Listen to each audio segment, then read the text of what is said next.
Tynecastle, about 1,500 Celtic fans have one half of that Roseburn stand away to the right as the two teams enter the field. Personally, it's the first time I've ever commentated on a game of football inside this stadium. Before I came up this week, Roddy Forsyth had promised me great things, and I can see exactly what you mean, Roddy. It's compact, it's tight, we're right on top of the action. I think the capacity's around about 20,000, but it's a thunderous noise in here, isn't it? One of the reasons for the ground having this atmosphere is it's built in a densely populated area. There are tenements right behind the stands and a school on one side, so there wasn't much area. Hearts couldn't expand when they decided to change the ground, so they basically built it tight on the pitch and up into the air, and that just lends the atmosphere, as you can hear right now. Absolutely, and Craig Levine knows all about Tynecastle, of course, having managed the club on a couple of occasions, played for them over 400 times. The stadium is decked out all in maroon and white, so the seats are maroon. The white metalwork on top of the stand roofs is in bright white. The team are out there in the exact same kit, the dark maroon shirts, white numbers on the back, white shorts and maroon socks, and Celtic in the very familiar green and white hoops. So Celtic know a win today and the title is theirs. That will be back-to-back titles under Ange Postecoglou. It would be an 11th title in the last 12 seasons, only interrupted by Steven Gerrard's Rangers a couple of seasons ago. And in terms of sort of the historical aspect of things, Rangers are on 55, it would be Celtic's 53rd, so they are closing in fast, and it could potentially this season be an 8th domestic treble as well. There is lots and lots to play for. Let's run you through the two teams. One change for Hearts from that 6-1 win over Ross County. James Hill on loan from Bournemouth comes into the back four. We're not entirely sure yet, Craig, whether James Hill will play right back in place of Nathaniel Atkinson, or maybe Toby Sibic could play there, couldn't he? Yeah, well, either of them could play there. I don't know what Stevens decided to do, but we'll find out very shortly. It looks like James Hill's wandering over to this right back area, and there's your answer. Do you expect Hearts to have a go at Celtic here? Because that brings its own dangers, doesn't it? Yes, but I think the Hearts supporters will expect Hearts to have a go today, and I'm sure that Stephen Naismith's aware of that. And the thing is that the Hearts supporters are quite forgiving as long as you really have a go and try your hardest, and that's what I think the first thing. It sounds very simple, but that's the first thing they'll expect from Stephen's team today. About to get underway on 5 Live Sports this afternoon. We already know how things have played out in League One. Plymouth have won the title, Ipswich go up with them, Peterborough move ahead of Derby into the playoff spots, took the final playoff spot, and Cambridge with their 2-0 win over Forest Green Rovers have survived. MK Dons and Morecambe both go down. Referee Nick Walsh blows the whistle. We are underway at Tynecastle. No, we're not. There's something the referee didn't like having blown the whistle, so we're going to kick the game off once more. James Hill at right back. There goes the whistle. Toby Sibic, the Australian, Kai Rowles, the two centre-backs. Alex Cochrane, in his second season at the club. He was on loan from Brighton last season, has now signed permanently. He's the left back with the bright blonde peroxide hair, wears number 19 for Hearts. Australian Cam Devlin alongside the Austrian Peter Haring in central midfield.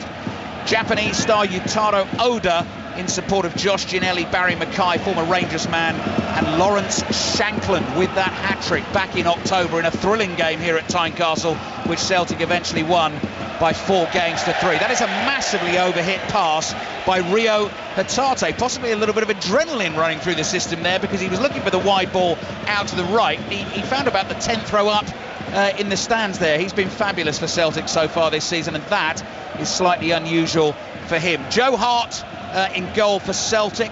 Twice a Premier League title winner with Manchester City, looking for a second Scottish Premiership title with Celtic. He's all in yellow away to the right. Long throw from Hearts into the Celtic half. Celtic's captain Callum McGregor is in and clears with his left foot. The Swedish centre-back Starfelt shepherds the ball back into the box. Shankland closes him down. I thought the clearance took a deflection. Hearts are onto it anyway. Shankland on the turn. Starfelt deals with him and clears the ball out. It goes for a throw. Good start by Hearts there, Craig. Yeah, that's what they need to do. They need to try and play in Celtic's half. There are hazards attached to that, of course, because of the pace of Kyogo on the counter-attack. But they've got to be brave. They've got to try and play in Celtic's half, and the support will be right behind them if they do that. Anthony Ralston at right back, Starfelt and Yuki Kobayashi, the two centre-backs. Cameron Carter-Vickers on crutches watching the game today. hoping his team can win the title. Enormous throw into the Celtic box. Starfelt heads it away. Jota with the second clearance on the volley. Hearts are there to intercept on the halfway line. Brilliant footwork from Barry Mackay, and he's found space on the left. Floats the cross into Shankland with the header. Hart tips it over the bar. That's a corner. That is a brilliant start by Hearts. Yeah, that was a fantastic ball. I thought did he not goalkeeper, get a touch? Yeah. I thought he got a touch. Maybe So he did left that. it. Goal It's kick. confusing, wasn't it? Thought it had gone behind for a corner, but it hadn't. But that is a fabulous start by the home team, applauded by the interim manager Stephen Naismith. Now they've got to watch out. Dazen Maeda getting away down the left for Celtic. Sliding challenge from James Hill, and the last touch comes off the Japanese international, according to the referee. So Hearts get the throw. Greg Taylor is Celtic's left back. Matt O'Reilly, Callum McGregor, Rio Hatate the midfield three. Jota and Maeda either side of Kyogo. They have scored 54 goals between them in the Scottish Premiership this season, which is a frightening number and tells you everything you need to know about Celtic Football Club and the football they have been playing under their Australian manager Ange Postecoglou, looking extremely smart in the light grey suit, and Craig Levine managed to grab a couple of words with him ahead of kick-off today as well. So 3 minutes in, 5 Live and BBC Sounds, live at Tynecastle in Edinburgh. Full commentary on Newcastle Arsenal to come from the Premier League later on, and Celtic have passed the ball straight out of play. Kobayashi, in only his 5th appearance for the club, was looking for Hatate on the left-hand side, couldn't find him, and Hearts win the throw. Stephen Naismith is a figure I think a lot of our listeners will know well. Won 51 caps for Scotland, played some football in England with Everton and Norwich, played here of course, former Rangers man as well. This is 3rd game in charge of the club, and off the back of that fabulous 6-1 win against Ross County a couple of weeks ago. No game last weekend, that he spoke in the build-up to the game here today, just the importance of the amount of time he's been able to have with the team on the training field. Oda's cross into Celtic's penalty area, it goes a long way. Eventually that is cleared by O'Reilly. James Hill chases back into his own half for Hearts. Has he put enough on the back pass? Yes, just enough. Goalkeeper Xander Clark clears. Kobayashi stoops. Poor header from him, and here's Oda. Oda brings it forward for Hearts. Edge of the area, hits the shot, it's blocked, and it's passed back to Joe Hart. Under pressure, clears with his right foot. Craig Levine. Yeah, and I think Oda should have passed the ball there. I think he was off balance, and Barry Mackay, or Ginelli I think it was, actually was on the far side. Good again from Hearts. Mackay's ball out to the left-hand side. Ginelli attacking on the left, slightly scuffs the cross, appeals for handball. Stephen Naismith jumping up and down inside the box. The offside flag was up, so Celtic will have a chance to clear their lines. But goodness me, talk about a fast start by a home team. This is great This stuff. is exactly what the supporters want to hear. That's why it's so noisy as well, Alistair. So, free kick for Celtic for the offside. McGregor plays it forward into the midfield. O'Reilly to his right to Jota. Kyogo drifts out to the right. Jota was bumped unfairly off the ball as he played his pass, and Celtic love to restart the game as quickly as they can. They've done that. Floated ball over the top. Kyogo chases, just keeps it in play. Good challenge on Jota. Clever little trick from him though.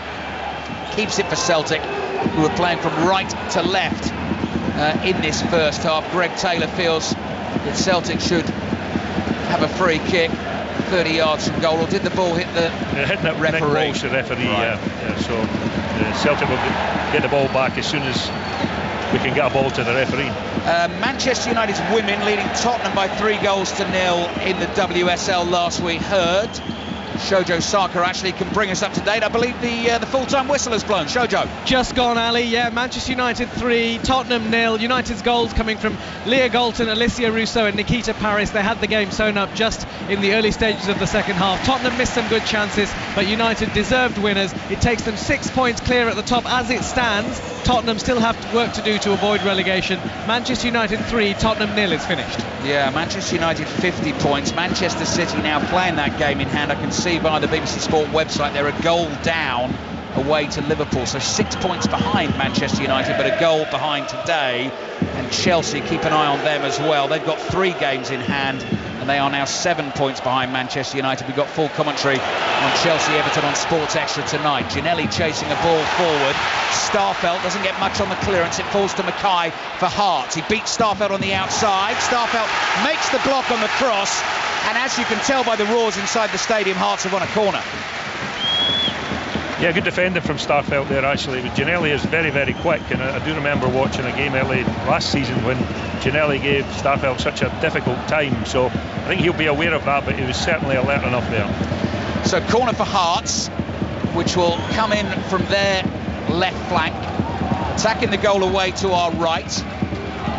Stand behind that goal is half of it is populated by those Celtic fans. You can hear the drums thumping away in the background as Hearts take the corner short. Ginnelly is there, receives it, plays it back to Mackay. Here's Cochrane with the first time cross with his left foot. Joe Hart comes a long way, punches the ball away above James Hill. Herring nods it into the penalty area. Ginnelly on the turn, hits the shot with his right foot, and it bounces back here to Mackay. Floated cross to the far post, headed away by Taylor. Nicely volleyed forward here into the path of Dazen Maida. And a brilliant challenge from Oda as he comes hurtling in from the left to make the tackle. And again, the Hearts fans respond to that. The start from the team, Craig, has really got the fans into it. Yeah, and that's what they need to do. They need to try and spook the Celtic players by getting the noise as the decibels turned up as high as they possibly can. I mean, I do think that Hearts might have an aerial advantage today for set pieces. And I look at the Celtic team, there aren't a lot of tall players in the side, and maybe Hearts will have an advantage if they can get the perfect delivery. Throw in Celtic. O'Reilly looking for the flick on from Taylor's throw. The ball is kept in play by Sibic. Hearts centre back, he clears.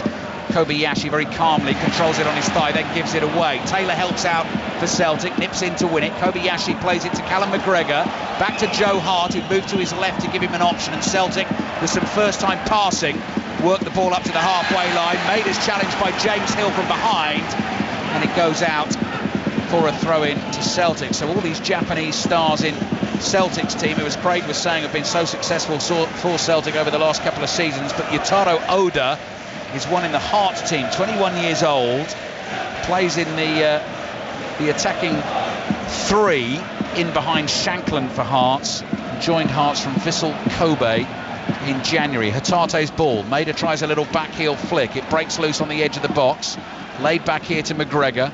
O'Reilly lets that pass go. Ralston feeds it out to Jota on the right. Low cross from Jota, blocked by Alex Cochrane for Hearts, and it's a throw-in for Celtic. We played 9 minutes here at Tynecastle, and it's Hearts 0, Celtic 0.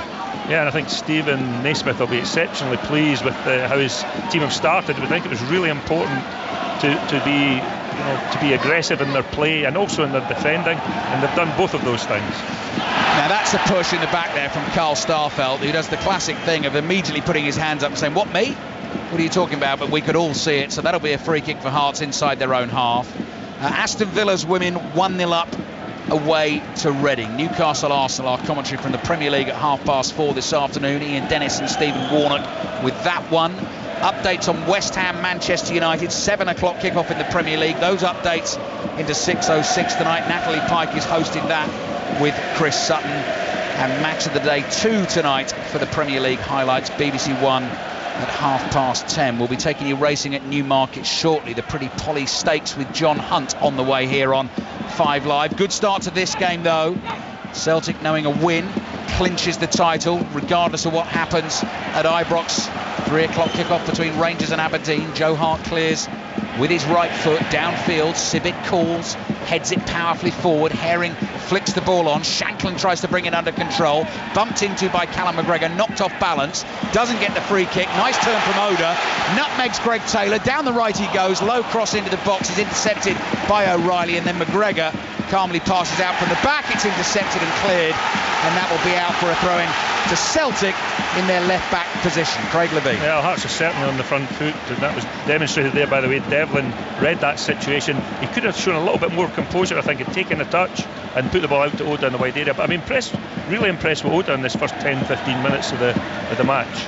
When we get a break in play, we'll get some thoughts from Roddy Forsyth. Told me a really good story about Cammy Devlin in that Hearts midfielder, a World Cup story that I think you'll need to hear. So when we get a chance, I will bring that to you. Ball forward, intercepted by Alex Cochrane. Back it comes to Hearts goalkeeper Xander Clark. Hearts 0, Celtic 0. Let's take it to Newmarket. Pretty Polly Stakes. We are heading there in about a minute's time, and John Hunt will be ready to pick up commentary for you. In the meantime, Celtic are trying to play out from the back. Cross it comes to the young centre-back Kobayashi. Hearts in the maroon shirts back off. Kobayashi runs up to the halfway line. Forward it goes to Hatate. 1-2 with Dyson Maida. Sliding challenge in the midfield is won by Devlin. Shanklin, powerful centre forward on the ball, surrounded by green and white shirts. Appeals for a handball, doesn't get the decision. O'Reilly's ball forward is intercepted by Civic and played back to Xander Clark. Now it's time to take it to Newmarket. Here's John Hunt. Bright sunny afternoon here, Ali, and a great day's racing continues with the Pretty Polly Stakes well underway. This race, a very, very significant stepping stone to the Classics later in the summer, and the Oaks just around the corner, of course, at Epsom. Many of these 9 fillies could be destined for Epsom if they do well here. Rank Outsider Fantasy is leading. Interesting hearing all about your Japanese stars on the Celtic team there, Ali. Sumo Sam here at Newmarket sits in second place at the moment, with Joyful Acting behind those. Queen of Fairies will try and make her move late. Trust the Stars is moving forward, and behind those, Running Lion and Asheen Murphy looking well positioned. Cracovia comes next. Floating Spirit, for yesterday's 2,000 guineas winning trainer Andrew Balding, is struggling at the back of the field. However, Tajamar is cruising into contention down the stand side, but it's Sumo Sam who struck the front. They've got just 2 furlongs left to go. Sumo Sam is followed through by Trust the Stars, who's going probably best of all. Running Lion is about to make her challenge over on the far side. Will we get a classic horse emerge over the next 30 seconds or so as they come to the dip here at Newmarket? A furlong and a half out, and Running Lion is now staking her claim. She hits the front under Asheen Murphy, and she quickly puts this to bed. Running Lion is drawing right away. Sumo Sam still in second place. Trust the Stars in third. All of these fillies have been left stone cold by Running Lion, who looks exceptional. Ridden by Asheen Murphy, trained by John Gosden. Running Lion surely going to Epsom, Ali. Thank you, John. Back with you a little bit later on for the 1,000 guineas at Newmarket. John Hunt with the commentary. Shot on goal just wide. Celtic's goal under pressure here from Hearts. Left-footed effort from the centre-back. Kai Rouse that time from the edge of the box. I don't think Joe Hart saw it through a forest of legs. It fizzed past his right-hand post. And just before that led to the Hearts corner, Shanklin nearly got in at the near post as well. So 14 minutes in, and Hearts very much given as good as they get. Manchester City's women have equalised against Liverpool in the WSL. Liverpool 1, Manchester City 1. Back the ball comes to Xander Clark, all in blue for Hearts, the goalkeeper. First time clearance with his right foot, sends it steepling up in the air. Players down inside the Celtic half. Ralston put the challenge in. Very nearly lose it on the edge of the box there. Kobayashi just plays it back to Joe Hart in time. Craig Levy. Yeah, Celtic are certainly spooked, aren't they? I mean, Hearts have done everything they can to press as high up the field as possible. It's working very well for them just now, but they just need to be aware of the counter-attack. Yeah, and that is exactly what is going on right now. Jota's away down the right-hand side. Cochrane's trying to cover it. Jota's cross took a deflection from Cochrane, and behind it goes for a corner to Celtic. 15 minutes played. Hearts 0, Celtic 0. Kicking off at 3 o'clock is Rangers Aberdeen. If Celtic draw this game, just to remind you, Rangers would still need to beat Aberdeen to keep the title race alive. If Celtic lose this game, Rangers effectively still need to beat Aberdeen because of the massive goal difference advantage that Celtic hold over them. Corner for Celtic. In from the right-hand side, flicked header at the near post is over the crossbar and behind for a goal kick, and that was the little left back Greg Taylor with the header in the penalty area. Yeah, and Stephen will be concerned about that because he was completely unmarked. He just made a simple movement from the centre of the goals to the front edge, the 6-yard box, and reversed the header. Fortunately for Hearts, it wasn't on target. Doesn't score too many goals. He did score the winner here back in October in that game I was telling you about. Celtic won it by 4 goals to 3. Lawrence Shanklin got a hat-trick, one of his 2 hat-tricks in the Scottish Premiership this season, but Greg Taylor's goal won it for Celtic. Starfelt under pressure, flicks a little ball to his left. Taylor on the half volley, closed down by Yutaro Oda. Oda runs to get the loose ball, it's spinning, he brings it under control. Tries to flick a little pass around the corner with his outside of his right foot. Celtic will take a chance inside their own box. McGregor clears. Stooping header forward from Rouse. Shanklin's trying to turn on the edge of the box. Shot driven by Cammy Devlin. Runs to Barry Mackay. Into the feet of Shanklin on the turn, and then Celtic defender Starfelt sticks the boot out, and it goes behind for another corner. And every time it does, I mean, you can The noise is so loud here. I can see the Hearts players are coming over to get instructions from Stephen Naismith, and even 5 yards away from him, they can't hear him. Yeah, I mean, this is purely because of the way Hearts have started the game, Alistair. I mean, they've been on the front foot completely, and you know, they're forced another corner here, and I do think there's a situation where they would have a chance of perhaps getting a header on goal. Roddy Forsyth promised me a great atmosphere and a great experience inside Tynecastle, and he certainly wasn't wrong. 17 minutes in, 0-0. Sun shining in Edinburgh as well. Yeah, the sun's just come out from behind the clouds just to add to the occasion. Dyson Maeda trying to run the ball out for Celtic. He's stopped in his tracks. Here's Mackay in the inside right channel. Sees the run of Ginelli. Ginelli apparently has fouled Hatate. They were sort of shoulder to shoulder, and Ginelli had the run on him. Hatate went down quite easily there, I thought. Yeah, very clever play by Hatate, wasn't it? I mean, I think he was going to be second to the ball inside the penalty box. He's realised that. There was contact made, and down he went, and the referee gave him a free kick. Here's Kobayashi, Celtic's centre-back, in for Carter Vickers this afternoon. Playing on the left side, he's a left-footed player, left side of the centre-back pairing. Starfelt, the right-sided centre-back, on the ball, tall Swede. Left wrist is strapped. Kobayashi and he are just exchanging passes inside the Celtic half. 18 minutes gone in the first half. Hearts 0, Celtic 0. Dazzling sunshine now. When I was packing my bag to come here today, I didn't think about putting sun cream in. That's that. Or sunglasses. Hatate strong in midfield, turns on the ball, 10 yards inside the Hearts half. Devlin makes a challenge. Referee wants to play advantage. Kobayashi wide to Maeda. Maeda on the outside, taking on Hill. Hill times his challenge well, goes behind for a Celtic corner. Hill felt he touched the ball onto Maeda there, and it should have been a goal kick, but the referee was close, and he says corner. Yeah, corner Celtic. I just go back to Hearts' corner just 2 or 3 minutes back. That's the second time they've played a short corner, and I do think they've got the aerial advantage. I think it's a waste of an opportunity. Roddy Forsyth's come well prepared. Look at that. He's got the baseball cap on, Craig, so he knew. Corner from O'Reilly into the near post. Might fall to Starfelt. Celtic appeal for a handball. Willie Collum, the video assistant referee today, will have a look at any such incidents. Hatate, with his jet black hair, plays the ball across the halfway line.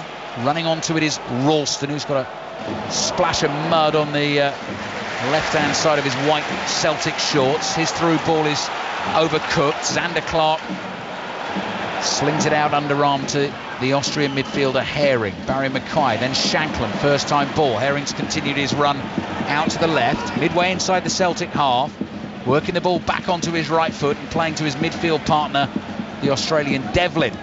There's James Hill getting involved from right back. Herring goes to his left. Movers slowed down a bit for Hearts. Cochrane finds Mackay in loads of space on the left. Mackay takes a touch. McGregor's in front of him. Ball back to Oda. First touch was trying to tee him up for the shot. It just ran too far away from him. Celtic have managed to clear. Jota has been very easily dispossessed here by James Hill. Roared on by the Hearts fans. Plays it to Herring. This is in the middle of the Celtic half now. Devlin to Herring. Back to Sibic. Sibic with the lofted ball over the top. No one there. And Stephen Naismith is absolutely furious with that, and if he had more hair, he'd be tearing it out. Hearts 0, Celtic 0, 20 minutes in. Yeah, but he will be happy with the performances of his team so far, Alistair. I think even the most staunchest Celtic supporter would say that Hearts have started the better. Did you see the Pep Guardiola reaction yesterday, Craig, when Haaland didn't take the penalty that would have clinched the game? Very clearly making his point that Haaland, so he gave it to Gundogan because Gundogan was on the hat-trick. Hatate's ball through, looking for Kyogo. Not seen much of Kyogo actually in the first 20 minutes of this game for Celtic. They're pressing high and they've won the ball back. There's Hatate, quick 1-2, played with Ralston, curling pass which is headed away by Sibic. Miscued volley by Devlin, but he's able to chest his own attempted clearance down. Shankland's tackled, felt he was fouled, no free kick. Here's Taylor. Taylor looking for the run of Kyogo. Kyogo tries to bring it down. Xander Clark had not come forward for that, and then the offside flag goes up anyway. So Hearts have a chance to clear. But yes, so Haaland let Gundogan take the penalty. Gundogan missed it and hit the post, and then Guardiola was right out onto the touchline because it was 2-0 at that point. Right. And then within a minute, Leeds got one back. Right. Okay. He was furious, fuming. Yeah. And afterwards was saying, well, it shows what a lovely chap Haaland is. But he said at 3-0 do it, at 4-0 do it, at 2-0 you don't do it. And when he says something, you listen. Yeah, I think you do. I think even if you're Erling Haaland, I think you do. Absolutely right, yeah. Newcastle Arsenal on the way at 4:30 on 5 Live this afternoon. We've also got the Miami Grand Prix tonight for you in full. Coverage will start after 6:06 from 8 o'clock on 5 Live and BBC Sounds tonight. We've got 2 Premier League commentaries on Bank Holiday Monday for you as well tomorrow. Here's Devlin on the right. Low driven cross off Kobayashi and behind for another Hearts corner. I tell you what, the number of corners is racking up for Hearts in the first half. I just wish they would put the ball in the box. Yeah. You know, as a centre back, when I went forward for a corner, I was hoping that the ball came into the box. When it was played short and it didn't come into the box, you get annoyed, don't you? So, and particularly because I do think Hearts have the aerial advantage. Former Hearts and Scotland boss Craig Levine with us here, enjoying the sunshine at Tynecastle at the moment. Still Hearts 0, Celtic 0. But Hearts are giving Celtic a real run for their money. Here's Mackay's corner into the near post. McGregor didn't get anything on the header there for Celtic, but it's gone behind for a goal kick to the visitors. So, yes, tomorrow we've got full commentary on Fulham against Leicester, which kicks off at 3 o'clock. And we'll be around the grounds in the Championship as well. Final day of the Championship season. Then we've got full commentary on Brighton-Everton at 5:30 tomorrow. 5 Live Sport on air from 2 o'clock tomorrow. Here's Hatate. Hatate going to try one from range, and it's swerving, and it's wide of the left-hand post, and it's behind for a goal kick to Hearts. Hearts 0, Celtic 0. Yeah, well done Callum McGregor there, because he held on to that ball, which Lawrence Shanklin chased him back 40-50 yards, and he managed to find his way out of a tight situation with 2 or 3 players round about him, and it resulted with a shot at goal from Celtic. And I don't know if that's a first attempt at goal or not. Midway through the first half. Next break in play, we'll get the thoughts of Roddy Forsyth, and if he's got time, he can tell you the story about Cammy Devlin, what he got up to at the World Cup this summer as Xander Clark clears with his right foot, the Hearts keeper. Taylor was up early but did win the header. Hatate looking to get Dyson Maida away down the left, intercepted. James Hill plays a nice 1-2 for Hearts, and then Hatate comes sliding in, and the ball goes out for a throw into the home team, and the ball bobbles into the Hearts dugout, and is now at the feet of Stephen Naismith, the interim manager. Ginnelli's a little bit disappointed. He's managed to get himself in a situation one-on-one with Starfelt, and I think if Hill had looked up and spotted him, the ball in behind was definitely on. He was making the run, and then he sort of started flapping his arms around to show his frustration that the ball wasn't played.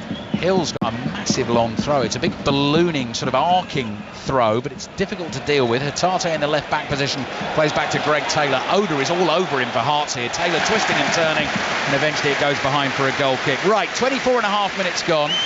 Let's get the thoughts of Roddy Forsyth. Well, I'm sure Craig will agree with you. Not many teams get this far into a game without conceding a goal against Celtic, and Hearts have been pressing. Very aggressive on the ball, and that's what's making the fans happy, of course. But one of the problems with playing like this, and again I'm sure Craig will want to talk about this later in the game, is that Celtic have a bench which they can reinforce their team when they need to. It's much harder for a team like Hearts to be able to bring on people who can replace this amount of energy, so they have to score while they're pressing, you would feel. Matt O'Reilly had gone down hurt, picked himself up and then dribbled away with the ball. The Hearts fans didn't like that much, and then Dyson Maida gets clattered and Celtic get a free kick, and the Hearts fans didn't enjoy that either. Cam Devlin, Roddy, tell me the story. He played for Australia in the World Cup. Well, I say he played, he was in the Australian squad for the World Cup. He didn't play a single minute in Qatar, but Australia came up against Argentina, and when that game finished in an Australian defeat, first off the bench was Devlin, then he went to Messi and he swapped jerseys, and Messi was celebrating his 1000th game for club and country. Cammy Devlin has locked that in a safe for his retirement. That is some going. That is some jersey to go. It's cheeky, isn't it? Right. At least Messi got a clean Australia shirt. That's true. 26 minutes gone in the first half. Delay in play here. Rio Hatate too warm has taken off an underlayer. But what is taking time here is Matt O'Reilly was having problems with his boot, so that came off. He's been able to do the laces up and get it back on, and Celtic eventually have taken their free kick inside their own half. Manchester United's women beating Tottenham by 3-0 in the WSL today, so moving 6 points clear of Manchester City. They're currently 1-1 away to Liverpool in one of the 2 o'clock kickoffs. Maida chases the ball down the left, can't keep it in play, it'll go behind for a goal kick to Hearts. Hearts, who finished their season, so this is the first round of games after the split.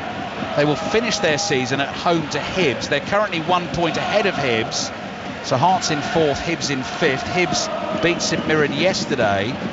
So Hearts currently in the last European qualification spot. Aberdeen play later. Hearts start today 5 points behind them. But that Hearts-Hibs game, a heck of a lot on that come the final weekend of the season. And as I was saying earlier, the team that finishes 3rd this season, Celtic, win the Scottish Cup against Inverness. Then the 3rd placed team in the Scottish Premiership goes straight to the Europa League playoff round, chance to get into the Europa League. But if you lose that two-legged tie, you go straight into the Europa Conference League group stages, which Hearts were in this season.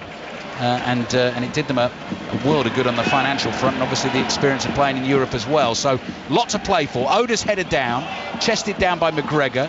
Greg Taylor was under pressure, fires a pass back at pace to Kobayashi. He in turn fizzes one to McGregor.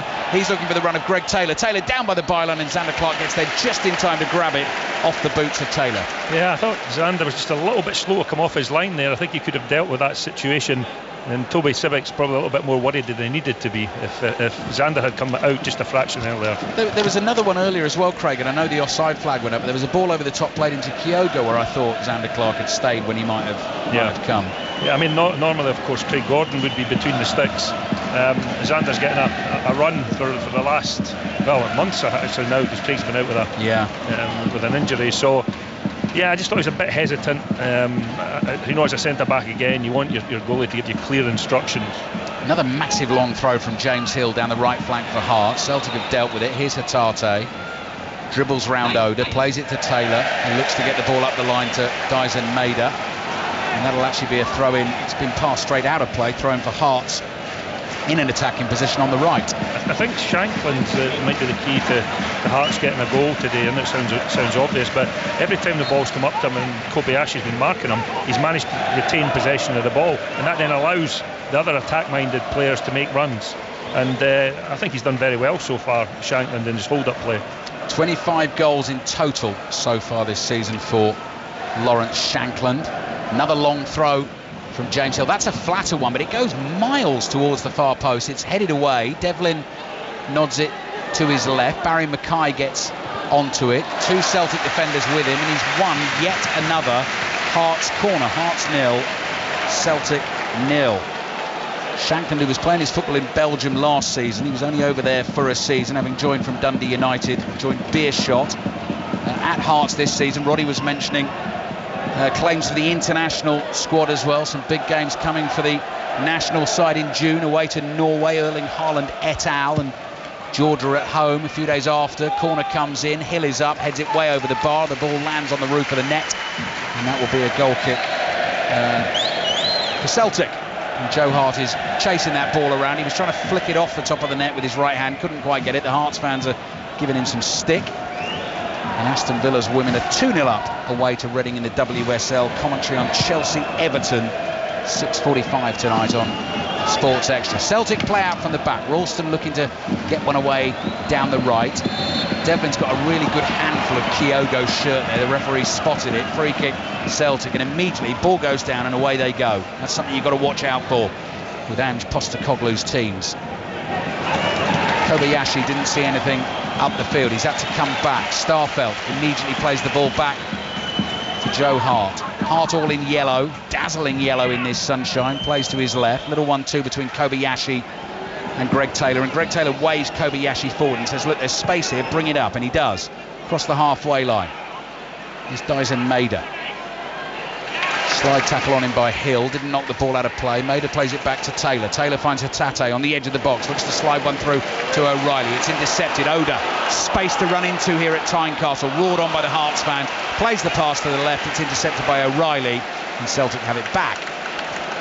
So Oda clutches hamstring there. I don't know if it's maybe just an excuse for giving the ball away, but he certainly did feel the back of his leg. 14 minutes remaining in the first half. 5 Live and BBC Sounds, all the reaction to the day's football, as always, in the Football Daily podcast, available for you on the BBC Sounds app, as Maeda dribbles in from the left. Hill winning that battle so far this afternoon. McGregor in quickly though, beats Shankland to the ball, and Celtic have it. Central position, 30 yards from goal. Ralston infield, plays a 1-2 with Hatate, back to Kobayashi. Hatate, nice vision, plays the ball on the turn to Taylor, cross comes in, Kyogo, little flick header looking for a teammate behind, volleyed away by Barry Mackay for Hearts. Starfelt volleys it back to Kobayashi, lovely first touch on the volley, kills it stone dead. Hatate plays the 1-2 with Taylor, who had to scramble to keep that in play, and it actually gave Oda a chance to slide in and win the tackle, but we've not seen masses of Celtic coming forward in this first half because it's been more Hearts coming at them. Devlin is clipped by O'Reilly, and that is a free kick for Hearts. Yeah, I think the Hearts supporters are really pleased with the way Hearts have started this match, and it's not as if, you know, they've come off the pace at all. They're really still pushing and trying to steal the ball in Celtic's half. Here's Roddy. I'd like to ask you, Craig, have you seen Celtic forced to scrap like this season against a domestic side? Not at all. Not at all. I think Hearts have been very brave in the way they've played. I think it's partly been helped by Celtic. They look a little bit spooked. They're not their normal, calm, composed selves. And the thing will be, how long can Hearts keep this going? You know, will they tire late, and then maybe Ange brings 3 or 4 substitutes on, and that could maybe alter the game. Rangers Aberdeen kicking off at 3. Long ball forward, headed away by Kobayashi. Out to the right it goes for Hearts, though, who've recycled possession. Oda plays back to James Hill. Hill into the feet of Devlin. Devlin chips the ball to the left. Cochrane's going to have to work hard to keep that in. He can't. Bounces away from him. And it goes out for a throw into Celtic in their right back position. So, yes, Rangers Aberdeen at 3 o'clock. And then next week it is Rangers hosting Celtic. Celtic win this game, they win the title, and they will go to Ibrox as champions for the second season running. And as I said at the start of the commentary, trying this season to complete a domestic treble, cup final against Inverness Caledonian Thistle to come. Hill's header away for Hearts. McGregor onto it, nods it forward immediately to Maida. Hill gives him a little nudge, knocks him off balance, and Maida stumbles into the ball, and it goes out for a throw into Hearts. Yeah, good defending by James Hill. That's the type of thing that Hearts have been doing, Alistair. They're making contact with the Celtic players, so the Celtic players don't get that feeling of they've got time on the ball. So it's constantly trying to make them feel rushed, and I think it's worked really well for them so far. Referee giving James Hill a hurry up. Hill with another one of these massive throws, monster throw down the line. Shanklin wins the flick on. Kobayashi stoops to head away. Ball at Greg Taylor's feet, looking to release Kyogo. Sibic wins the header. Hatate is there for Celtic, plays back to Starfelt, who had to scurry forward to get to that ball. Ralston, the right back, rolls it into the feet of Kobayashi. Head up all the time, not looking at the ball. Sees his fellow Japanese Daisen Maida in space on the left. Maida plays back into the Celtic midfield. McGregor on the ball, passes back to Kobayashi. Kobayashi in the white boots, again encouraged across the halfway line. Hatate moves into space. Quickly onto him was Sibic. Now Ralston. Ralston threading one through. Kyogo on the turn inside the Hearts penalty area, looking for support. It might come from Jota. Didn't quite run for Jota. And now Hearts have a chance to counter with Yotaro Oda. Oda didn't really see an option. Shanklin's there on the right. Oda is tackled, and that will be a throw in for Celtic. Ginnelli, again's the obvious pass for me. It's a diagonal over the top of Starfelt, but he didn't get his head up and he didn't look for the pass. Aston Villa's women 3-0 up away to Reading in the WSL. 3 games kicking off at 2 o'clock this afternoon. Brighton and West Ham goalless. Liverpool 1, Manchester City 1, and Aston Villa 3-0 up away to Reading. Starfelt 10 yards inside the Hearts half. Ralston makes the run for him, but has to come back to Starfelt. Starfelt across the Celtic half towards Kobayashi. Kobayashi strokes it, bouncing ball controlled by Jota. Jota and Maida have switched wings for the time being. Taylor looking for Jota again. Jota into the penalty area, nearly contact on him from Oda. Then he goes down by the byline, makes a right meal of that, and I can see a Hearts fan away to my left-hand side, straight on his feet and telling him to get up. I think there's more than one. He was the one who caught my eye, Craig. Yeah, that was... do you know what? I thought there was going to be initial contact and Oda just pulled his foot away, and then the contact that Jota was looking for down by the byline never came, did it? No, and the referee was right to give the goal kick. This first little sort of period of pressure that Celtic have had, they've held the ball a little bit better in the last 5 or 10 minutes than they have done any point up until now. Ball forward towards Shankland from the goal kick. Sibic's under pressure from Kyogo, heads it to his right. Here's James Hill, clears it on the turn.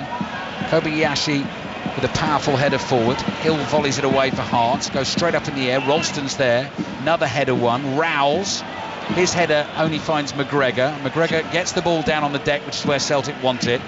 And here's Jota, Celtic's number 17, with the mullet hairstyle. Little trick from him, tackled by James Hill, and a throw in for Celtic on the left. Yeah, I mean, Jota's one of the players that he's a creator for Celtic. We've hardly spoken about him, actually, if you think about it. He's very rarely been on the ball. Scored the winner in the Cup semi-final last weekend. Was on the ball there, gets it back from Greg Taylor. Right-footed cross, that's dangerous. Rouse is there, puts a right foot on it, goes straight up in the air, and Zander Clark very carefully just watches it into both hands and clutches it to his chest on his goal line. European football on the way this week. Commentaries on Tuesday night, Wednesday night, Thursday night on 5 Live and BBC Sounds. We're in Madrid on Tuesday night for the first leg of Real Madrid against Manchester City. We'll bring you the Milan derby on Wednesday night in the other Champions League semi-final first leg. And West Ham, looking to try and make it through to the final of the Europa Conference League, have their first leg at home against AZ Alkmaar on Thursday. We'll be bringing you commentary of that one as well. Hearts 0, Celtic 0. Last 10 minutes of the first half. Zander Clark, Hearts keeper, clears with his right foot. Shankland's enjoying the physical battle there with Kobayashi. Hatate back to Taylor. Taylor finds O'Reilly in the Celtic midfield. Cross to Ralston. Dyson Maeda is able to get away from Cochrane. Just inside the Hearts half. Devlin slips, but Maeda's given the ball away, and Shankland's looking for support here. Devlin running ahead of him, so is Oda, but they're not running there, and Shankland's overhit, and it's gone away for a Celtic goal kick. And again, Ginnelly puts his hands up in the air. He must wonder what he's done wrong today. Nobody seems to want to pass the ball to him. There's been opportunities, as you've been saying, isn't there, Craig? Yeah, I mean, he's peeling it on the shoulder. Starfelt, it's a diagonal ball over the top. It's on all the time, and they've not played one yet. Craig Levine here with us at Tynecastle for Hearts 0, Celtic 0. First half. Celtic wins the title. A draw today, and if Rangers beat Aberdeen, then on we go to next weekend. But a draw today, and if Rangers don't win, the title will be Celtic's. Mackay looking for the run from Ginnelly this time down the inside right channel, but Celtic have it covered. Yeah, it was the right ball. It wasn't played as accurately as I think that he would have liked, but it was the right idea. Play forward quickly. Celtic building up inside their own half. McGregor, lovely whipped pass down the left to Taylor. Taylor looking for Jota. Hill intercepts, throwing for Celtic on the left in an attacking position. Taylor looking for the run of Hatate. He was just allowed to drift into space there. Tries to play the ball into O'Reilly. O'Reilly has to win a tackle against Oda, and that will be a throw in to Hearts. The teams here have met 4 times this season. Celtic have won all 4 games, including on their run to the Scottish Cup final. Most recently here at Tynecastle, they won it by 3-0. James Hill is about to treat us to another one of these enormous throws down the right. Just dries any moisture that there is off the ball, gripping it in both hands. 4 big paces, and then slings it forward. Shankland up for the header. Herring wins the next one. Kobayashi the next one. Herring heads it forward. Ginnelly might have been pushed over there by Starfelt. He was. Free kick for Hearts. Central position, 30 yards out. And not only was he pushed over, but had a handful. Starfelt had a handful of his jersey just before that as well. So I think he's worried about the pace that Ginnelly's got. And if Hearts can get their head up a little bit earlier and play those forward passes a little bit earlier, I think that Ginnelly's got the beating of Starfelt. 5 minutes remaining then in this first half. What can Hearts conjure up from here? Free kick. Barry Mackay is there. Alex Cochrane is there, who's got a sweet left foot. Former Brighton man. And Celtic in the green and white hoop shirts, organising the defensive line, and they're a yard or so up from the 18-yard line, spread out across the entire penalty area. Mackay's going to try and chip one over the top into the far post, headed back across goal over the bar. Joe Hart lets it go. Yeah, Kai Rowell's got round the back there and got a free header actually. I mean, if that had been across the goal, then I think it's in the situation where there were people coming in on the other side of the play, and it would have been an easy tap in because Joe Hart had gone towards his near post. Here's Callum McGregor, loose pass. Ginnelly got the interception, immediately then makes a run, doesn't get the ball from Cochrane. Hearts turn back and play into their own half. There's Rowles, who started all 4 games for Australia at the World Cup at the end of the last year, alongside Harry Souttar, now of Leicester. Here's Kobayashi, Celtic's centre-back, in for Carter Vickers today. Gets the ball back in a tight spot. Sliding challenge from Herring on Callum McGregor. Hearts sense an opportunity here. Taylor's trying to dribble out of trouble. That's the thing, if you play against Celtic, you know they will hold on to it and they will try and play, and there might be a chance for you. Yeah, and there've been enough times that they've managed to nick the ball today. Ball over the top down the right, made it look like he was tugged back by Cochrane. He was making his way into the box. Let's see what the referee says. He says a yellow card. He feels that Maida still have plenty to do to try and turn that into a goal-scoring opportunity for Celtic. Cochrane was worried that Maida had got away. He definitely dragged him back. He had got away, hadn't he? And I think that's why he's had to pull his jersey to bring him back. And if that had been more central, I think he could have been in big trouble. Yeah, no, I totally agree, Craig. That's why I just wondered when referee Nick Walsh went to his pocket what he was going to decide. He's gone yellow card. And Celtic will have the free kick in a really good position for them. It's wide on the right, just about sort of corner of the penalty area spot. Matt O'Reilly, English midfielder, stands over the ball, spins it in his hands. Actually, I say English midfielder, qualifies for Denmark, and VAR are having a look at the challenge on whether that should be a red card. Would still be a free kick for Celtic. It wasn't inside the penalty area, but up on the big screens here at Tynecastle, they are checking possible red card. Was it the denial of a goal-scoring opportunity? And what we will see here, if the VAR Willie Collum thinks there's enough in it, we could see referee Nick Walsh brought over to the monitor here to have another look at the decision he's made. So concerns for Hearts. They've had an excellent first half so far. Are they going to lose their left back Alex Cochrane? Are they going to go down to 10 men? He's going to have a look, you know, and quite often this will mean a change of decision, and it could well mean a red card. Boos, jeers and whistles from the Hearts fans inside Tynecastle.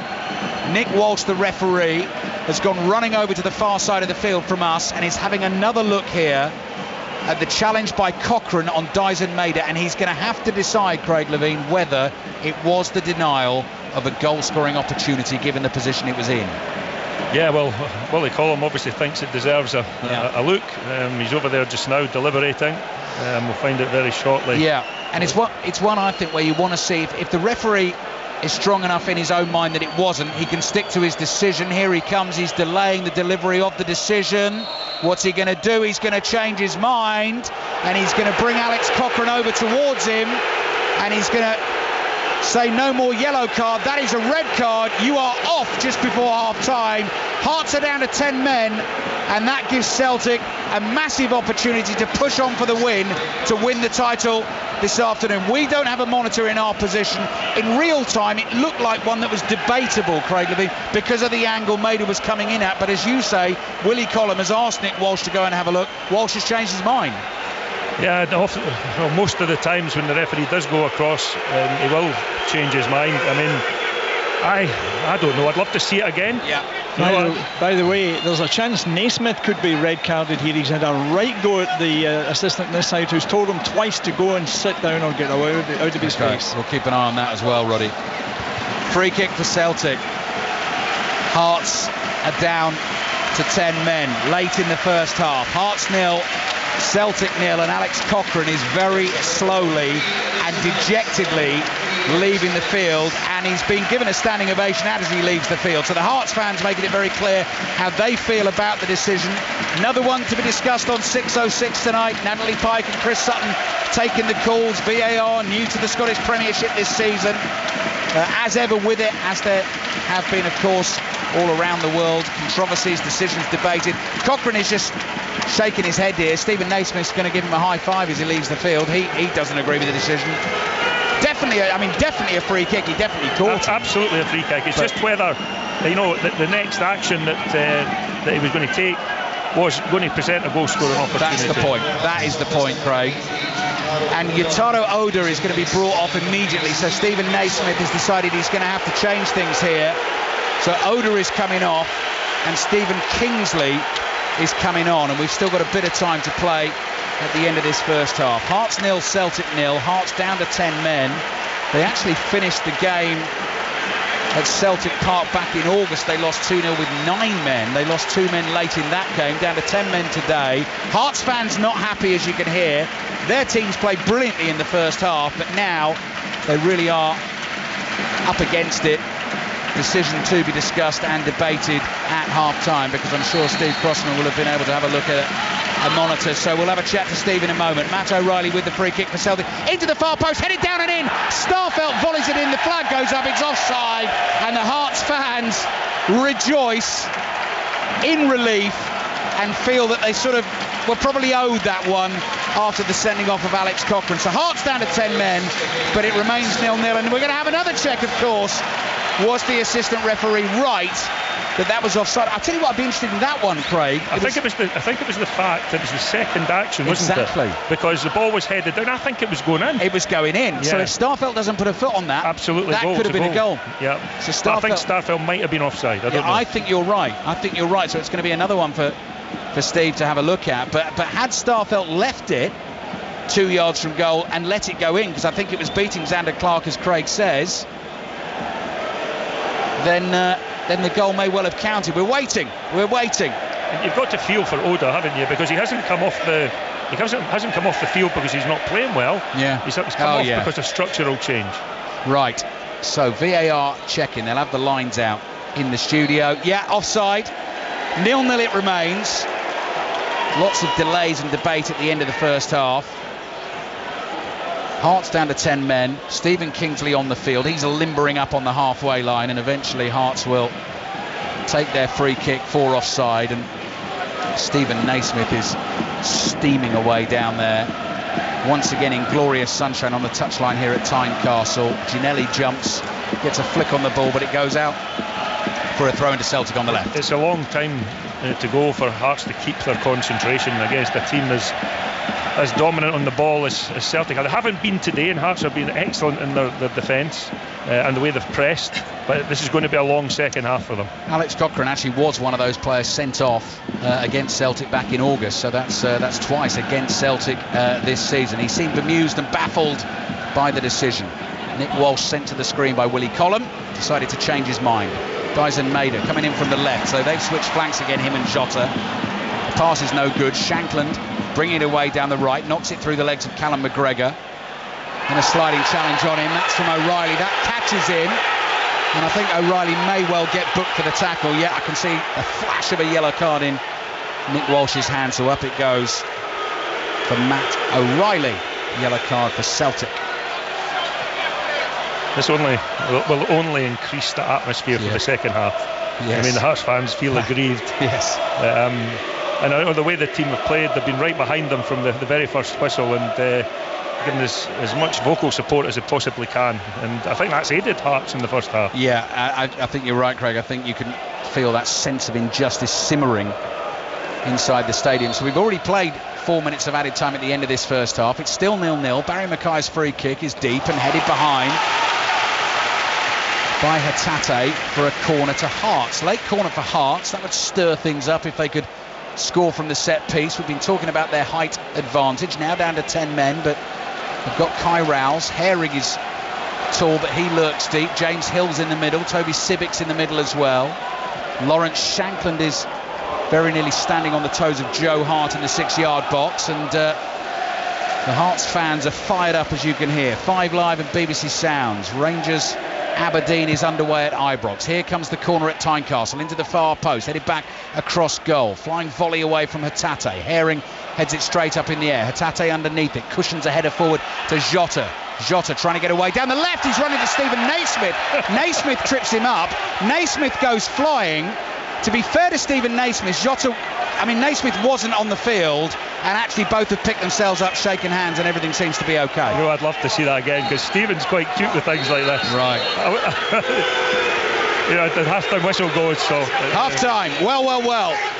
Very dramatic last 5 minutes here at Tynecastle in glorious sunshine. It is still 0-0.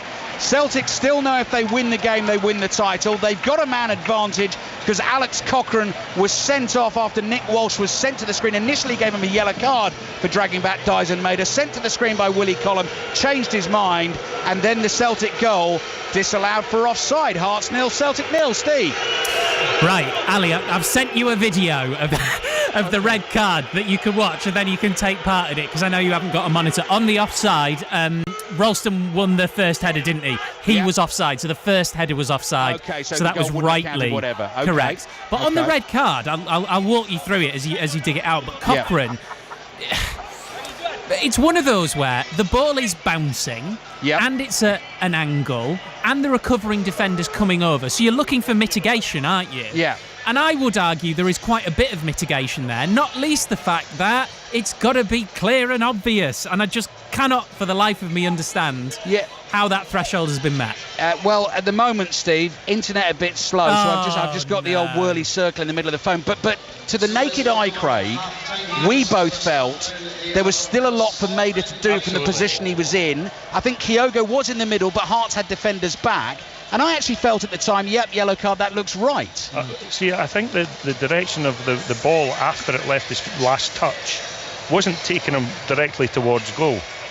You know, so I feel it was pushed a little bit wider, and he had a lot to do to score from there. So I thought it was harsh, the red card. But as soon as Willie Collum has told Nick Walsh to go to the monitor, then I was resigned to the fact that it was going to be a penalty. And Steve, that is always the frustrating thing, I think, sometimes, is that the referees, you know, if Nick Walsh is standing there thinking, do you know what, I was right, I want to stick with my decision. Maybe he does feel he was wrong, maybe he feels Willie Collum was right, but you don't, enough times you don't see referees think, no, I've called that as I saw it, not clear and obvious, let's keep going. Yeah, exactly. That's always the frustration, is does a referee just look at it and think, have I got that right, have I got it wrong? And they make the decision based on that. But hey, there you go. It is a red card.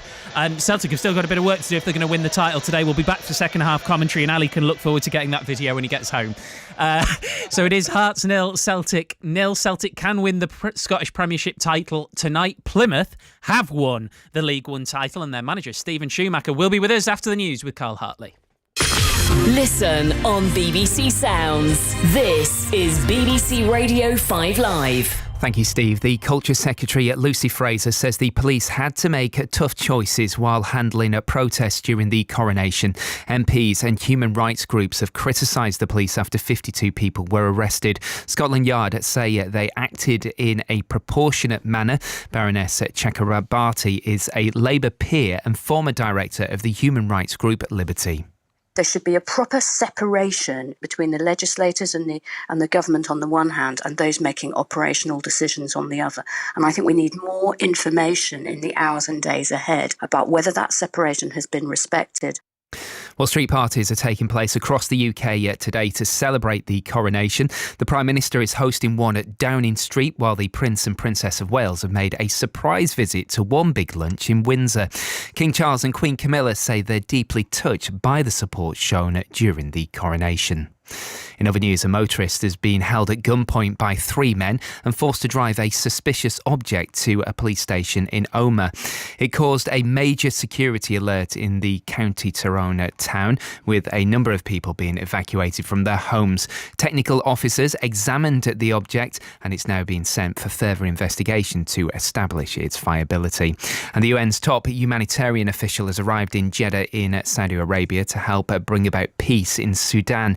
Representatives from the Sudanese Army and Rapid Support Forces are meeting for face-to-face negotiations. Both sides say they will discuss a humanitarian truce, but not an end to the conflict.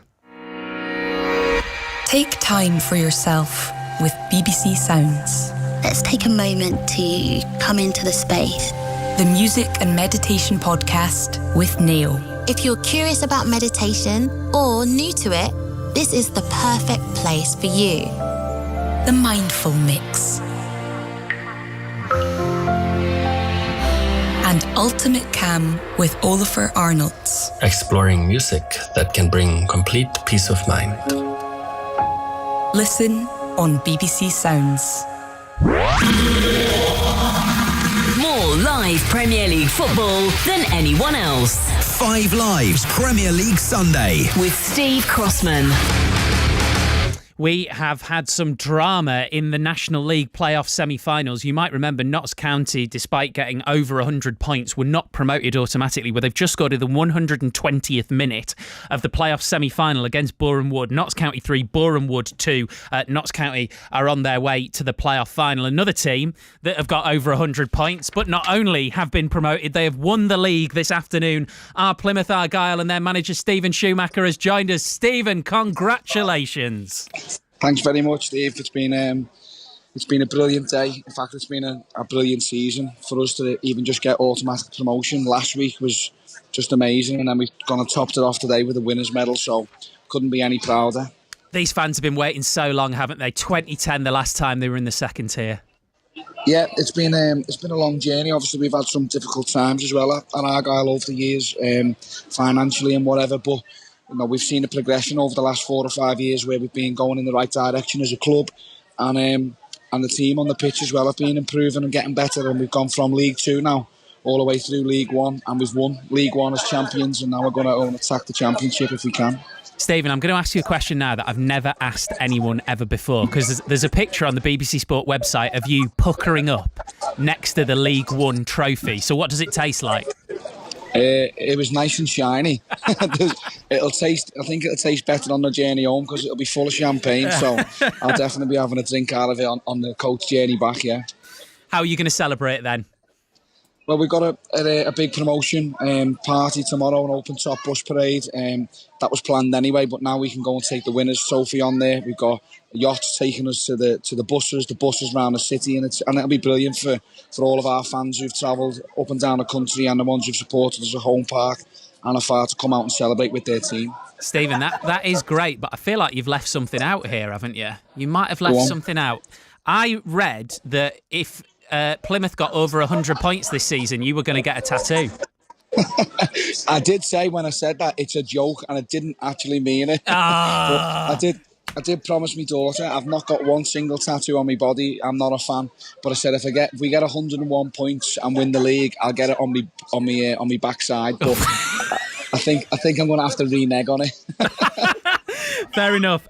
Talk to us about your players and the people behind the scenes. These stories are never just about the people that we interview and that we talk about, are they? No, of course not. I think, as I said, the work that the club have done behind the scenes over the last few years, the ownership, the directorship that we've got, the planning that goes into us to be successful, it's huge. It's really well-run club, and I'm really fortunate to be the manager of it. Obviously, we only see the players perform every week, but without some work that goes on behind the scenes, the analysts, the recruitment team, the data team, then it's just not possible. So everybody, I do the interviews and the lads get all the applause and all the praise, but it's a team effort and it's a whole club effort, and I said we're all so proud to get where we've got to. And your owner has already said exactly what you said at the start of our chat here, which is that you're going to go and attack the Championship. Is that the key word, attack, for next season? Well, I don't know. I might have to watch a bit more of the Championship, really. I think we might have to do some defending at stages as well, but I think the way we are, we're positive people. I'm a positive manager who likes to play on the front foot and be exciting to watch, so we'll try and do the same. Obviously, we know we're going to need better players, we know we're going to need to strengthen our squad, and we're going to have to be up against some huge clubs, but we've sort of faced that this year in League 1, so we shouldn't be frightened of the challenge next season either. Stephen, congratulations again. What a remarkable job in your first full year in charge. Enjoy it. Nice one. Thanks a lot. Have a good weekend. Top man, you too. Brilliant. Bye, Stephen Schumacher, the head coach of Plymouth Argyle, the League 1 champions this afternoon. It was a frenetic day. 3-1 winners Plymouth were at Port Vale. Actually went 1 goal down, but turned it round to win the league ahead of Ipswich Town, who finished second and, of course, are already automatically promoted. So congratulations again to them. Peterborough United snatched the final playoff place with a 2-0 win at Barnsley. Derby missed out because they lost 1-0 at Sheffield Wednesday, and they had to play a lot of the game with 10 men. Curtis Davis was sent off in the first half. Cambridge, one of the stories of the day, avoided the drop with a 2-0 win at Forest Green Rovers. They needed to win and hope for favours, which they got, sadly, for fans of Morecambe and MK Dons, who both were relegated to League 2, alongside Accrington Stanley and Forest Green Rovers. And yeah, that is the end of the League 1 season. The regular season At least, of course, we will now go into the playoffs. Earlier in the WSL, Manchester United beat Tottenham 3-0 to go 6 points clear at the top. Let's hear from the Manchester United manager, shall we? This is Mark Skinner with Kelly Summers. Mark, congratulations. We were watching you in your huddle before and we were saying, what on earth can he be saying? What can you say to the players after they put in such a professional performance like that? Yeah, professional performance. I just said we can now switch tack to a totally different game, a psychological game next week. We know we can play and beat any team. We know that, we believe that.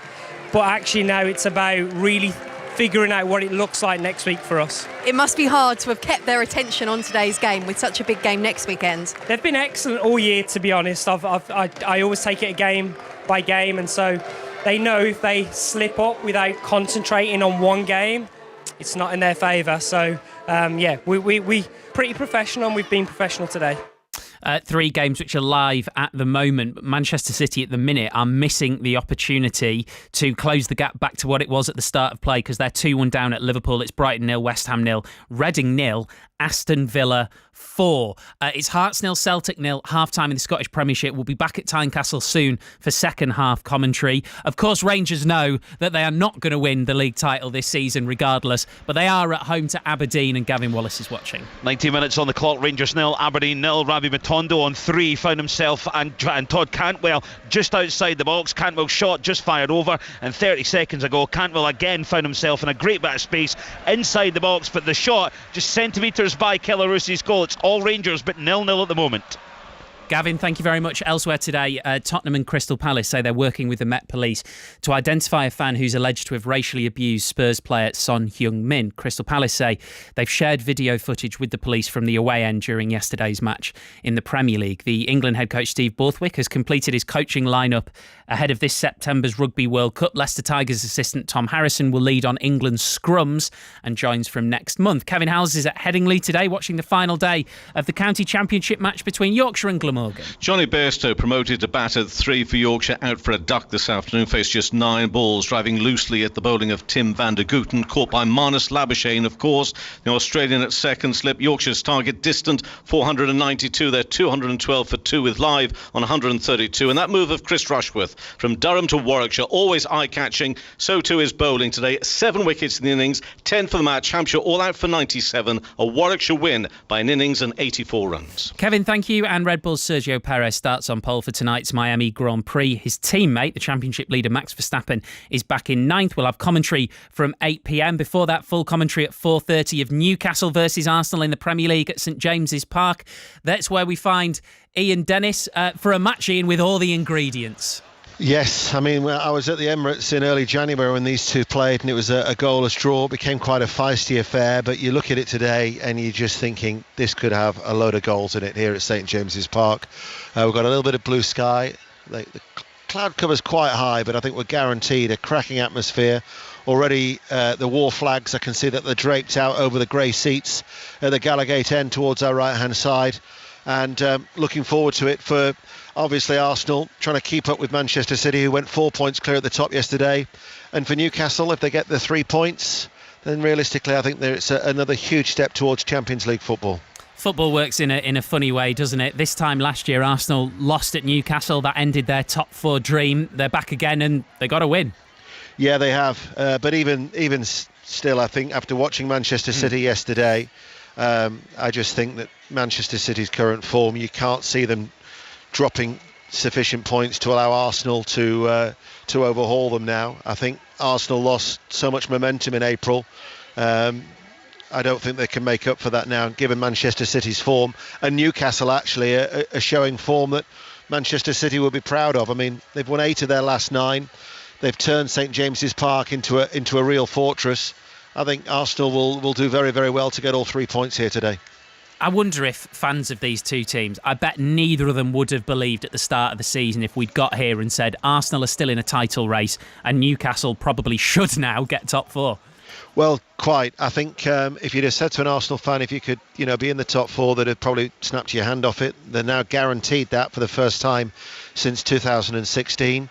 And for Newcastle, the way that they finished last season after the transformation from Eddie Howe, where he turned them from relegation candidates, the hope was then to be European contenders.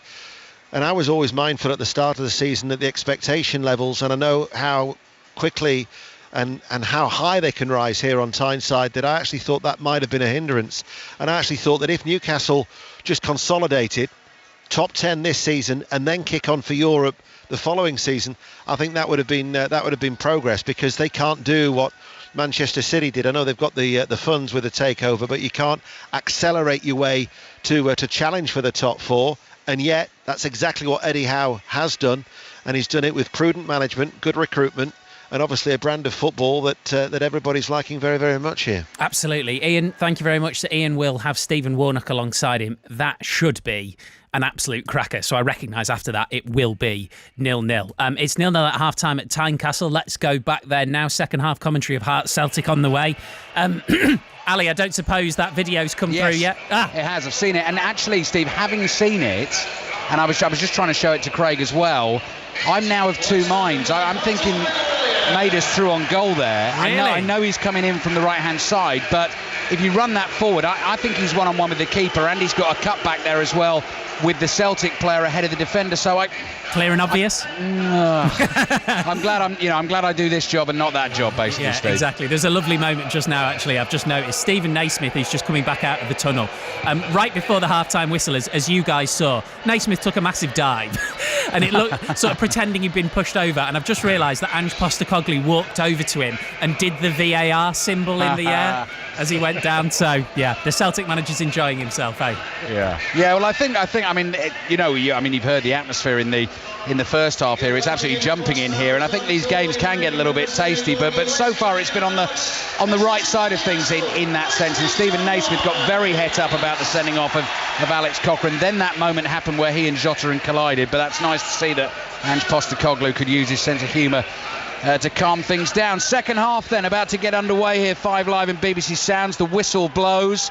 Drama, controversy at the end of the first half. Alex Cochrane, Hearts left back, sent off. Celtic scored, but that was offside. Both decisions made by the intervention of VAR. And Rangers Aberdeen underway, 20 minutes in. That was a 3 o'clock kickoff. That is 0-0. This is 0-0. If Celtic match Rangers' result today, then Celtic will be champions today. If Celtic win this game against 10-man Hearts, then it doesn't matter. It doesn't matter at all. Even if Rangers win, Celtic will win the title. First ball out of play from Kobayashi, the left-sided centre-back for Celtic. So Hearts will have a throw. And it'll be interesting, Craig Levine, to see what sort of shape this game now takes in the second half. Well, it'll be backs to the wall for Hearts for sure, and they'll rely on the occasional counter-attack if they can manage to put one together. I think you'll see Celtic dominate the ball. The biggest danger for Hearts here is running out of energy, I think. And when Celtic do their customary 3 or 4 substitutes and come on with fresh legs, then the end part of the match could be really testing for them. Hearts then play from right to left in this second half in those rich maroon shirts, white numbers on the back, white shorts and the maroon socks, and Celtic in the green and white hoops, trying to win the title this afternoon with 4 games to spare to make it back-to-back titles under Ange Postecoglou. Kyogo can't control the cross in from the right, and it's cleared away by Josh Ginelli, who already is much deeper, we see, as Hearts have to drop back and try and deal with the man advantage that Celtic have. There was a late change made at the end of the first half as well. Stephen Kingsley, the left back, came on to replace Alex Cochrane, who was sent off, and that meant that Yotaro Oda, the young Japanese attacking midfielder, had to make way. So Hearts have Xander Clark in goal, James Hill, Toby Sibic, Kai Rowles, and the substitute Stephen Kingsley now at left back, as I was saying. Cam Devlin and Peter Herring, and then Ginelli, Shankland and Barry Mackay further forward. Joe Hart plays the ball out right from his goal line. Ralston's under pressure, closed down by Barry Mackay. Celtic get the goal kick. Joe Hart in goal for them. Back 4 of Anthony Ralston, Carl Starfelt, Yuki Kobayashi and Greg Taylor. Matt O'Reilly's on a yellow card in the midfield, alongside Rio Hatate and Callum McGregor, the captain, who's trying to win his 8th Scottish Premiership title with Celtic today. Jota, Mader and Kyogo, the front 3. Barry Mackay's gone down off the ball, clashed with Ralston. Hearts fans thought they'd seen something in that. Play continues.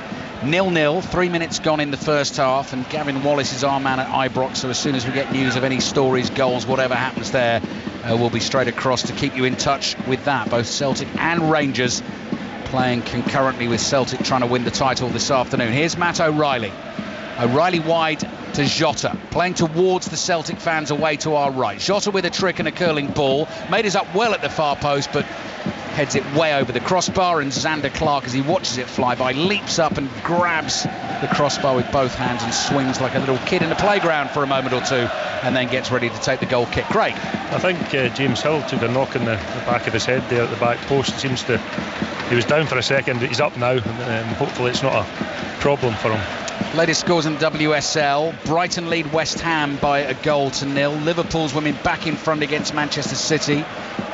They lead 2-1, and Aston Villa's women 5-0 up away to Reading. Full commentary on Chelsea Everton. Sports Extra 6:45. The ball is headed forward for Kyogo to chase. Sibic has got it covered for Hearts. Hearts 0, Celtic 0. Sibic on the turn, clears with his right foot down the right hand touchline. The ball's headed infield, and Callum McGregor plays it to his left. Taylor down the left looking for Maida. Hill is there, makes the tackle, and the ball goes out for a throw into Celtic. Watch out, because they take these quickly.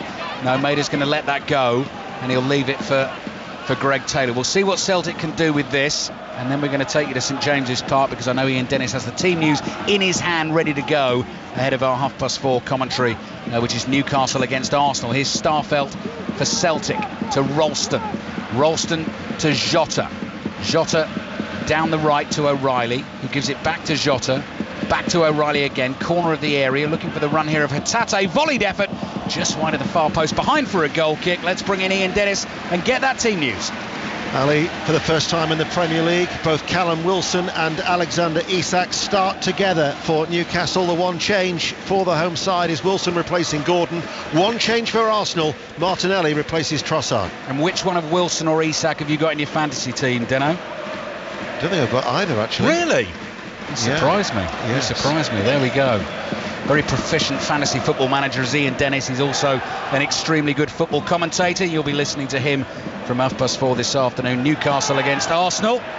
Here's our Premier League commentary to take you through to 6:06 tonight. Chris Sutton and Natalie Pike taking the calls ahead of our coverage of the Miami Grand Prix from 8 o'clock on 5 Live. Free kick won by Josh Ginelli, shoved over by Kobayashi. He's caused both Celtic centre-backs problems today, and on his knees there as he picks himself up, he applauds the assistant referee and says, spot on, you got the call right. Attacking set piece for Hearts, Craig. Yes, and Hearts have to use everything that they can today to make up for that extra man, and Ginelli's pace is something that I don't think either of the centre-backs for Celtic are anywhere near as quick as he is. So that ball over the top into the channel and him getting a free kick gives the Hearts defence some respite. It's been noisy inside this stadium this afternoon. If Hearts score, you really are going to know about it. They're down to 10 men, they're 0-0 against Celtic. And here comes the free kick. Mackay delivers. Oh, that's a good one. And Starfelt jumps. I'm not sure anyone got a touch on that. Maybe grazed Starfelt's head. Yes, it did. So that'll be a throw onto Hearts. Came in with real venom, that did. Yeah, and Shankland was there as well. I think the Starfelt just got the touch before him. Throwing for Hearts. James Hill is calling the ball boy towards him, because the ball boy has a maroon towel in his hand, which he gives to Hill. It's not a... Well, I suppose the sprinklers have been on at half-time. That's possibly why there's moisture on the ball. Lovely day, though, in Edinburgh this afternoon. Each throw got longer from the first half, so right. We'll see how this goes. Here it comes, all the way in. Joe Hart stays on his line, headed clear by Celtic. Ginelli's going to get there first, wide on the right. Maida's in front of him. Cross comes in from Ginelli, blocked by Maida. Cleared away by Greg Taylor on the half volley. Kyogo is wrestling with Cam Devlin on the halfway line. McGregor heads it forward. Devlin's there again.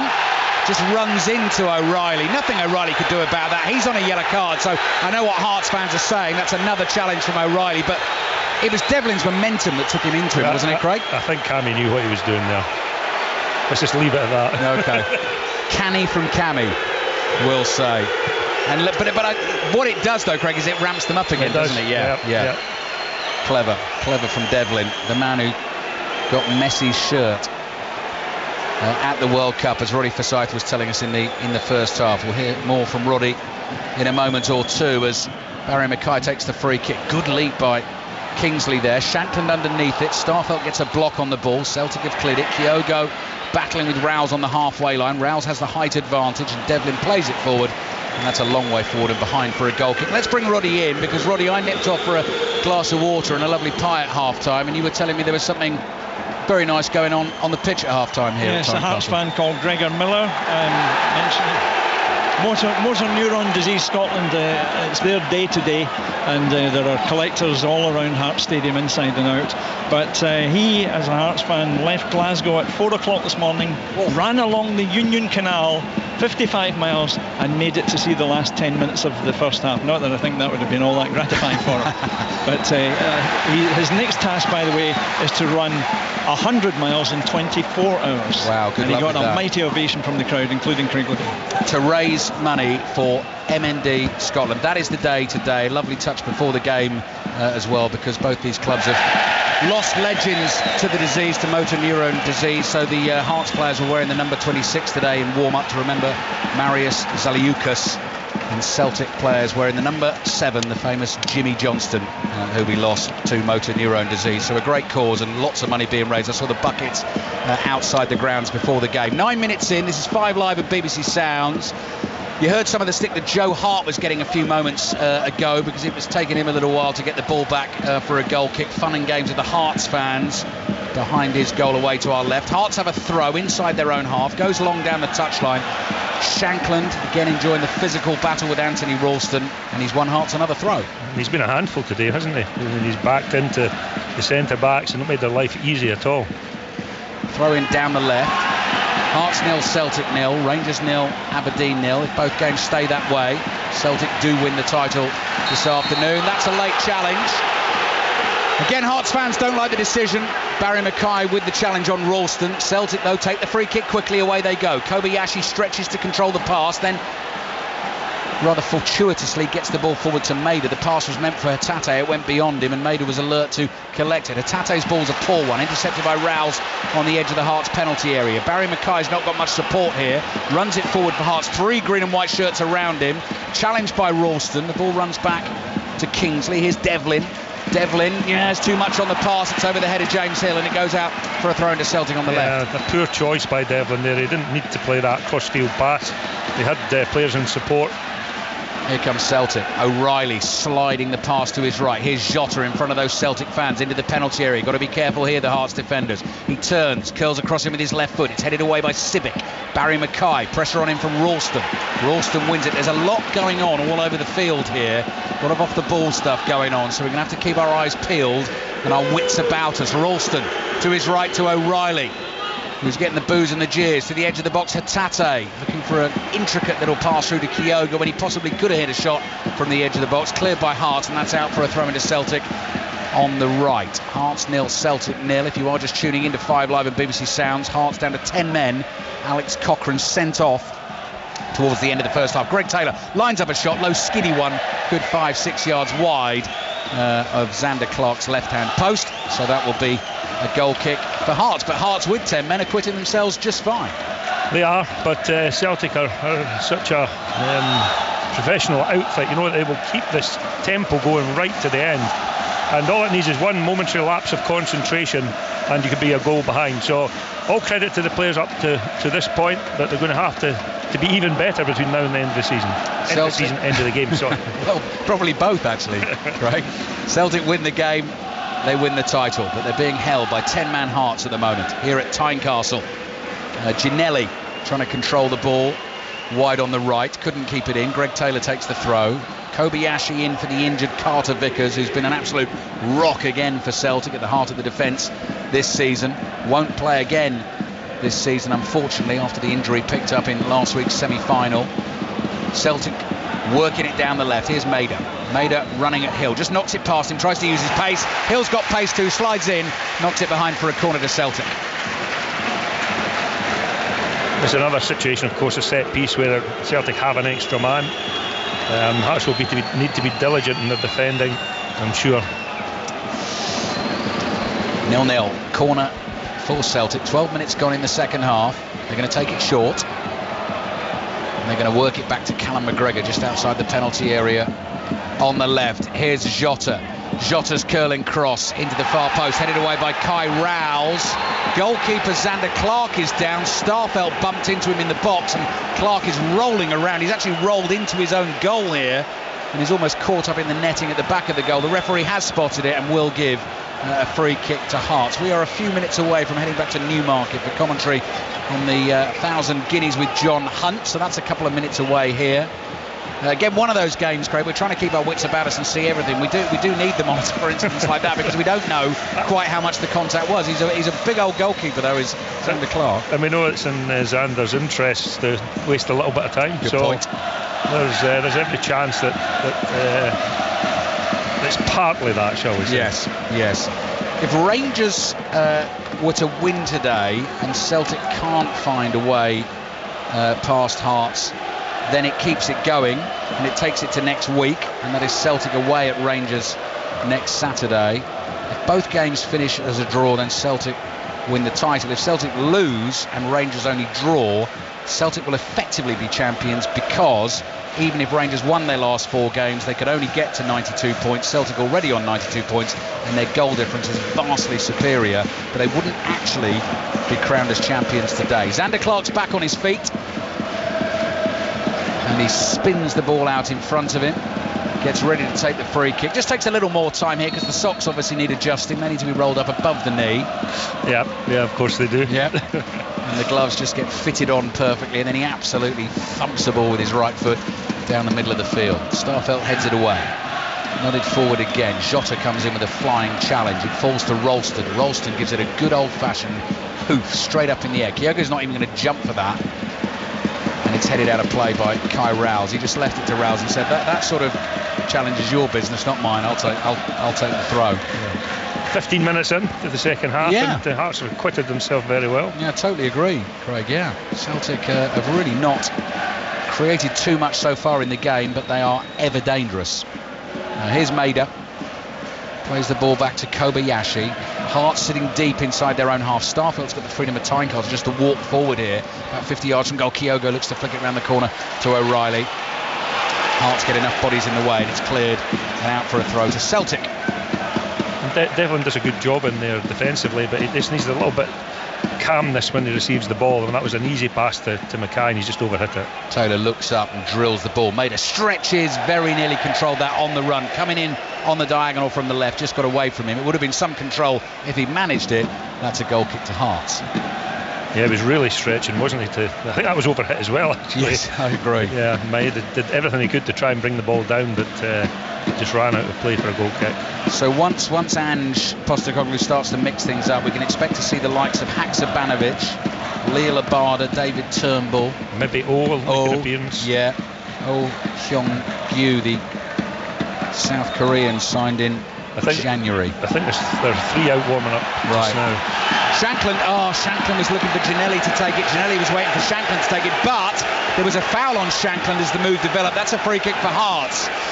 So free kick for Hearts on the way, still 0-0. Hearts down to 10 men. The 1,000 Guineas underway at Newmarket. Here's John Hunt. Blazing towards halfway, one of the outsiders, Matilda Picot, is the early leader. The field of 20 have split into 2 groups of 10, and the favourite, Tahira, unbeaten filly from Ireland. She's in the rear of the near side group, now trying to pick her way through the field. 17-year-old rider, Billy Lochnan, the youngest rider to ride in the Guineas since Lester Piggott 72 years ago. He's right up there on outsider Sweet Harmony as well. Morge making a run forward. Then we've got the likes of Mama's Girl trying to improve. Also Olivia Maralda trying to pick up as well. Tahira's coming. Meditates over on the far side though, just with a little bit more work to do. Others that are staying on include Frankie Dettori again on Lazoo. Lazoo's stamina is suspect. We're going to find out shortly if she gets home. Doesn't look like it. And up front 2 have bolted clear. Morge and Tahira look like fighting out the 1,000 Guineas. Neither filly flinching here. Morge just in front. Tahira trying to go by. Morge and Tahira. They pull 10 lengths clear. Morge very game. Morge has won the 1,000 Guineas just from favourite favourite Tahira, and they were a long way clear of Matilda Picot and Carnarvon, who finished in 4th place for Jack Channon. A fantastic finish there. 2 fillies who came a long way clear. Morge has won it for trainer Saeed bin Surur, his 3rd 1,000 guineas, and Morge the winner, ridden by former champion jockey Oisin Murphy. Thank you, John. Just under half an hour to play in the sunshine here in Edinburgh. Still Hearts 0, Celtic 0. Celtic looking to clinch the title. A 53rd top flight title in Scotland. A win definitely does that for them. At the moment they can't break down 10-man Hearts, and Starfelt's pass is intercepted and the ball goes out for a throw. Newcastle Arsenal commentary on the way from 4:30 on 5 Live and BBC Sounds this afternoon, and John Hunt's West Ham team in action this evening. Jonathan Oberend will be watching that one. Updates on that one into 6:06. Natalie Pike and Chris Sutton taking the calls tonight, and that will be followed 6:06 this evening by the Miami Grand Prix. Full commentary on that, but our attention firmly fixed on Celtic trying to win the title. Still Rangers 0, Aberdeen 0. About 5 minutes remaining in the first half in that game. We'll be closing in on half-time. Dyson Maeda playing the ball back here to Kobayashi.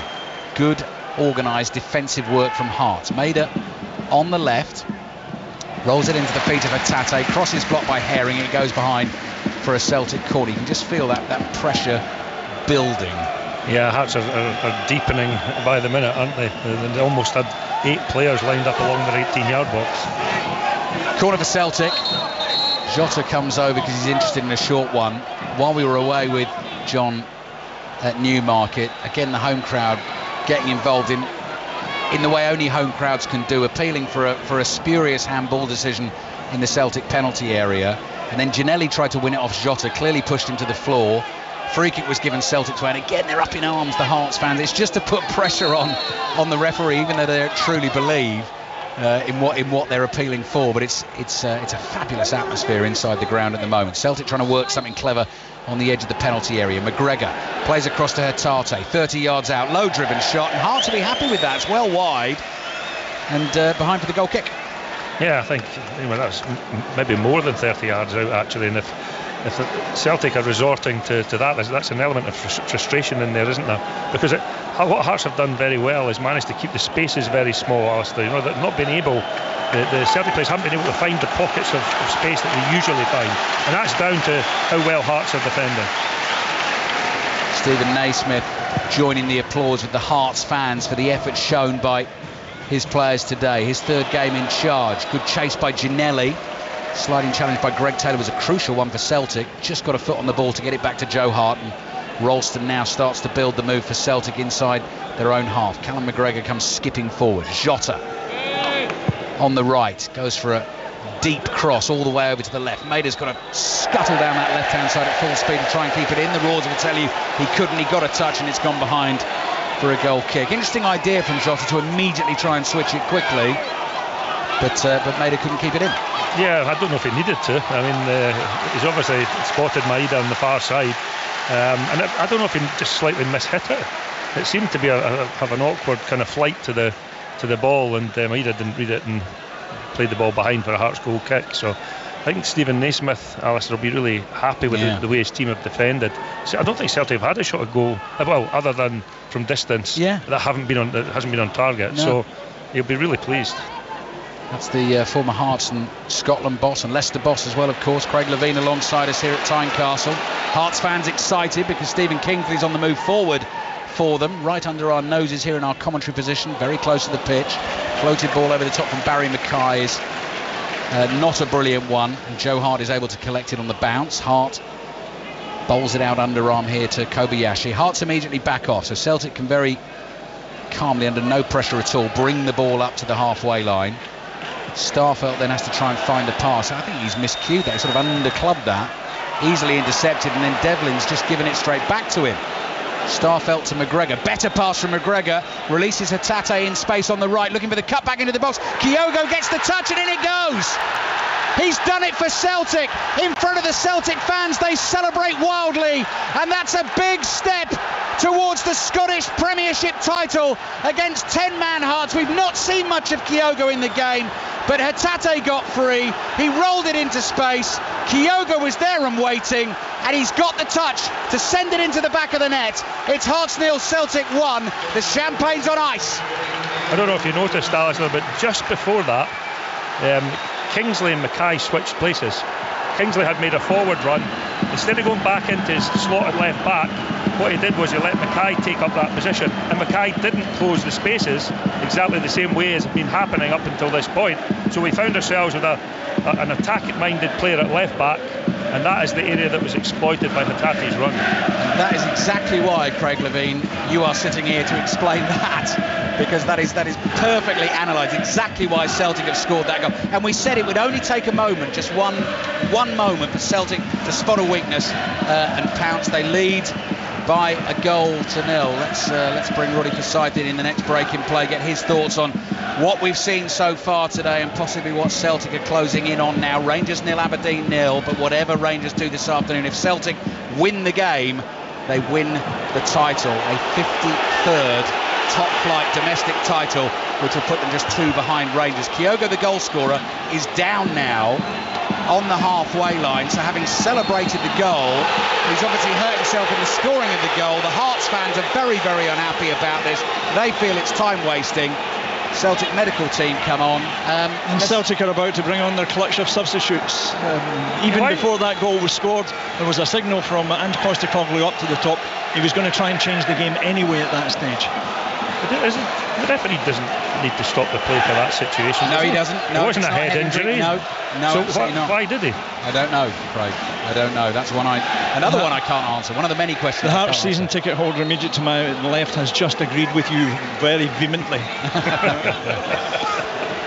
Half-time at Ibrox. Here's Kevin Wallace. Rangers 0, Aberdeen 0. Ali, the best chance for Rangers coming just a couple of minutes before half-time. John Lundstrom found Ravi Matondo. It was a lovely flick round the corner. Sakala fired a goal, but a great save from Keller Roos. And Ben Davis dived into a tackle at the 27th minute for Aberdeen, and Duke couldn't quite get it there. All Rangers, but 0-0 at half-time. Double change for Celtic here. Thank you, Gavin. Whatever Rangers do at the moment, it won't matter. Celtic are winning the title today because they lead Hearts by a goal to nil. Matt O'Reilly on the yellow card is coming off to be replaced by Aaron Moy in central midfield for Celtic. And Kyogo is off, having scored the goal, his 30th goal of another hugely productive season, 24th in the Scottish Premiership, to be replaced by the South Korean Oh Hyung-gyu, who joined the club in January. So Hatate, who was the creator for the goal, is on the ball for Celtic, and 20 minutes away from Celtic making it back-to-back titles under Ange Postecoglou. It will be 11 titles in the last 12 seasons, and possibly this season could be an 8th domestic treble as well. They are utterly dominant in Scotland at the moment, and Ange Postecoglou, you have to say, whoever you support, has done a fantastic job for them, because they're a terrific watch as well, as have Hearts been in this game this afternoon as well. Here's Ralston on the turn, attacking position for Celtic, down by the byline on the right, manages to get his cross in. Clark's underneath it, catches it cleanly underneath his own crossbar and runs out to the edge of the box. Really difficult for Hearts now, down to 10, probably tiring, need to chase the game, and up against Celtic, who can make all these changes. Mackay drives the crossfield pass towards Josh Ginnelly, and it goes out for a goal kick. But I think, from what I've seen today, Greg, encouraging signs for Hearts. Yeah, for Stephen Naismith as well. I mean, his team's very well drilled today, aren't they? And it's just that one sort of situation where, you know, there was a change in circumstances, and we didn't have a defensive player in the position should have been. But overall, they've played excellently today. Ball wide to Jota. Celtic now in the mood for a party. Jota running across the face of the penalty. He's overrun it. Stretching challenge from Devlin, chased by Hatate, who never gives anything up. Forward to Lawrence Shankland. Shankland on the ball, running from left to right, looking to get Ginnelly away. He's got real pace down the right hand side. There's no one in the middle for him. Ginnelly's got the ball down on the right. Devlin is forward there, controls the ball inside the Celtic penalty area, turns, he's looking for Shankland, can't find him. Intercepted by Hatate, and the more this game opens up and goes end to end, that can only favour Celtic with the man advantage. That's the danger, isn't it? I mean, if Hearts do attack, and they must attack to try and get back in the game, then there are going to be spaces for Celtic to exploit. I mean, one of the things that's interesting about Tynecastle, is it's quite a small pitch, and if you're trying to do this type of thing, it's much easier to do it here than it is at, say, Celtic Park, which is an awful lot bigger. You can hear the Celtic fans singing their hearts out away to our right. They love the goal from Kyogo that's given them the lead, and it could well win them the title with 4 games to spare. Here's Hatate just outside the penalty area. It means they would go to Ibrox next Saturday as champions. They'll obviously just want to keep the run going. Only defeat this season against St Mirren all the way back in September, all the way through to the cup final on June the 3rd, 5:30. After the cup final down in England, the Manchester derby, it will be Celtic against Inverness, Caledonian Thistle, and as things stand, that'll be Celtic aiming to complete the domestic treble. Here's Dyson Maeda on the right. Celtic in total control, trying to give Hearts the run around. Aaron Moy, very recognisable figure with the bald head in central midfield, short sleeve shirt. Celtic have worked it from right to left. Kobayashi to Jota. Jota's going to run at James Hill. A couple of dainty step overs, clipped across to the far post. Maeda's up, tries to get a header on it, can only glance it across the goal. Mackay tries to run it away, knocks it into the legs of Ralston, and it goes out for a throw-in to Hearts. So 4 games left for Hearts after this one. St Mirren away is the next one. They will remain if they lose the game. 5 points behind Aberdeen, although Aberdeen at the moment will be going 6 points ahead of them because they're 0-0 with Rangers at Ibrox at half-time, and they'll be a point ahead of Hibs. Orestis Kiyomotzoglu. Keo is coming on, as I can see on the back of his shirt. Keo's on, he wears number 8 for Hearts. They're both chimed in together, Roddy and Craig there, which I was very grateful for. And there's the change. Keo in midfield for Hearts. They trail Celtic by a goal to 0, down to 10 men. And the 2 o'clock kickoffs in the WSL coming towards a finish as well. Brighton leading West Ham by a goal to 0. Manchester City though 2-1 down away to Liverpool. There's a challenge on Keo from Ralston. It's Mackay actually who's down in a heap, holding his left ankle. Ralston's called over by the referee. I think it's probably going to be a talking to rather than the yellow card. Well, I thought it was a booking, to be honest. Yeah, I thought he was late. So yeah, Manchester City's winning 2-1 down against Liverpool, which means they would be 6 points behind Manchester United, having played the same number of games. Commentary on Chelsea-Everton on Sports Extra at 6:45 tonight. Chelsea will start that game 7 points behind the leaders Manchester United. But they do have 3 games in hand. Mackay for Hearts. Crossfield ball towards Hill, volleyed away by Moy, then by Jota.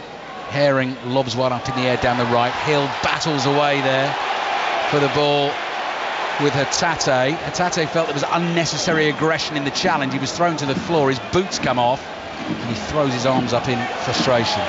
Yeah, I think he did well actually defensively. Blocked a run from James Hill, and I think Hill just got a little bit annoyed, pushed him in the back. Hatate's boot is off, he needs to put it back on. Hearts fans clearly feel this is time wasting from the team in front. Celtic lead Hearts by a goal to 0. Nick Walsh, the referee, stopped his watch. The time will be added on, but you can sense the frustration building. This game really changed last couple of minutes of the first half when Alex Cochrane was given the red card after referee Nick Walsh initially gave him a yellow for the challenge on Maeda as Maeda was bearing down on goal. He was then sent to the monitor, changed his mind, it turned into a red, and Celtic now lead by a goal to 0. Jota can't make the run through the Hearts defence. Here's Keo in midfield, nice pass forward through the lines, finds Shankland. Shankland though caught by the speedy Maeda, didn't even hear him come in there, just snuck up on him, took the ball off him. Pass from O round the corner to Moy. Lovely first time pass into Moy's path. Moy thought about the first time cross, decided it wasn't on, has kept it on the right, then scoops a little ball into the path of McGregor. McGregor drops a shoulder, turns back again down the right. 1-2 with Ralston. Here's McGregor 35 yards out, plays the ball into Hatate, lays it off to McGregor, and across it comes to Greg Taylor. He's had one of these shots earlier on in the game. He's decided to go to Jota. Jota's cross in is wrong. It's into the side netting behind for a goal kick. It is Celtic 1, Hearts 0, 14 minutes plus added time remaining, and if Celtic can close it out, they will be champions. Yeah, it's going to be difficult for Hearts to score here. And even if the game does finish 1-0, I think the Hearts supporters will look upon it as a very favourable. I don't know if this is an audition for Stephen Naismith, but I think the games up until the end of the season might be that. And this has been a really good performance, actually. Ball is loose just inside the Celtic half. Shankland does well to hold on to it for Hearts. Comes back to Kingsley. Shankland's continued his run the centre forward, but he's wide on the left here. Gets the ball onto his right foot, evades a couple of challenges, plays it back to Herring. Herring into Keogh. Tall figure with a bushy beard in the Hearts midfield, just into the game. James Hill plays back to centre-back Sibic. Sibic sees a space, runs into it, got to be careful, he's lost it. Now he's got some chasing to do because Jota's onto it on the left. Sibic is back to try and slow him down. Jota turns, plays back to Hatate. Hatate pops up absolutely everywhere all the time for Celtic. A bundle of energy, isn't he? Incredible engine. Here's Taylor on the left-hand side. A couple of changes coming for Celtic again. Haksabanovic and Lee Labada are both going to get into the action shortly. Here's Ralston. Nice floated diagonal away to the left. Controlled by Taylor. Cross comes in. Good header away. Really good header away by Kingsley and behind for the corner. Yeah, well, I think Maeda was just nodding that into the net, wasn't he? If Kingsley hadn't been as diligent as defending, it was a great recovery, and he managed to head the ball behind the goals for a Celtic corner. And here are some more substitutions. Yeah, Abada's coming on for Daizan Maeda. So Maeda is making his way back towards the Celtic dugout, and Haksabanovic is coming on for Jota. So basically the two wide men who give it their all, quite often with Celtic, for an hour, 75 minutes or so, then they'll get replaced. And it's the thing with Celtic, as we've been speaking about throughout the commentary, that squad depth, that the level doesn't drop. It doesn't drop when the substitutes come on.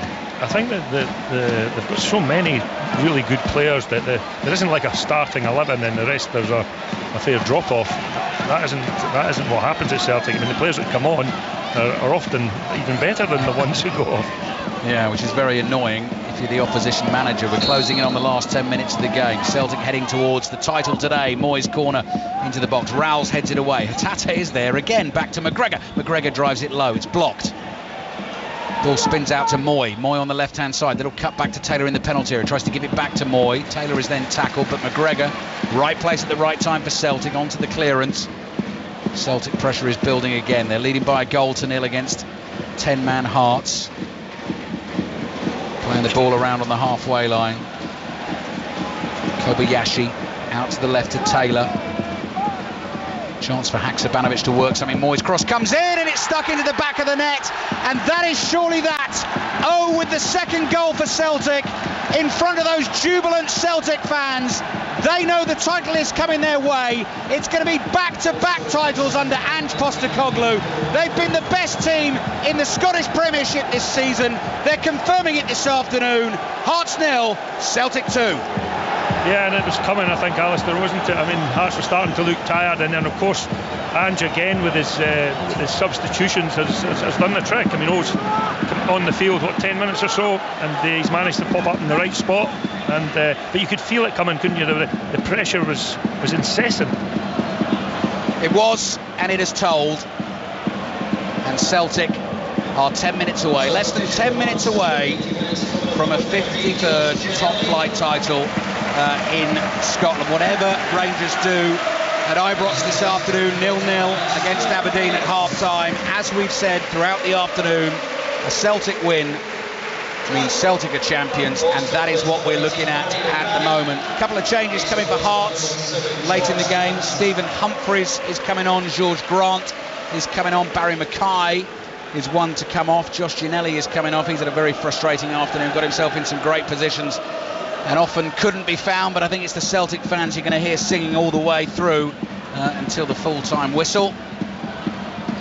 There's an exodus from the stands. I don't know if they'll want to see Celtic get presented with the trophy at Tynecastle, so that'll be part of the reason. It's not going to happen. They're going to be presented with it before the Aberdeen game at Celtic Park on May the 27th. Okay, that clears that up. The voice of Roddy Forsyth here on 5 Live and BBC Sounds. Hearts 0, Celtic 2. It took them a while to break Hearts down. 10-man Hearts in the second half, but goals from Kyogo and O mean they are very nearly there. And they have a long throw-in to defend here at Tynecastle. Sunshine's now disappeared. Thick cloud above. James Hill, who's got this enormous throw, steps up to the touchline for the right. In it comes. Sibic heads it straight up in the air, wins a second header.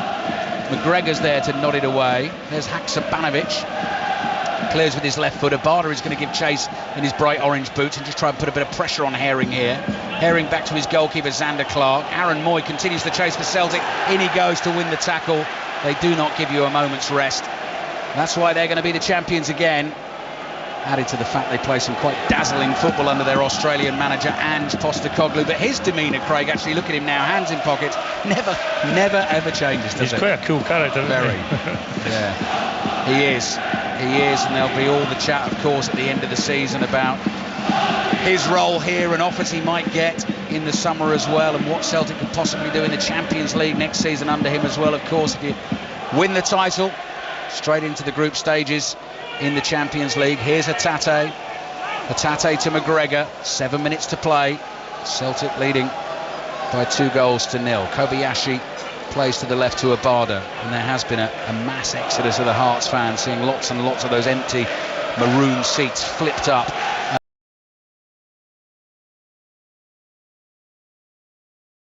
Spitting Image Live, which opens in the West End in about a month, and you can hear my podcast, which is called Whoops, I Married a Twin, and it's me and my wife and her identity. BBC Sounds. Hearts 0, Celtic 2. It took them a while to break Hearts down. 10-man Hearts in the second half, but goals from Kyogo and O mean they are very nearly there, and they have a long throw-in to defend here at Tynecastle.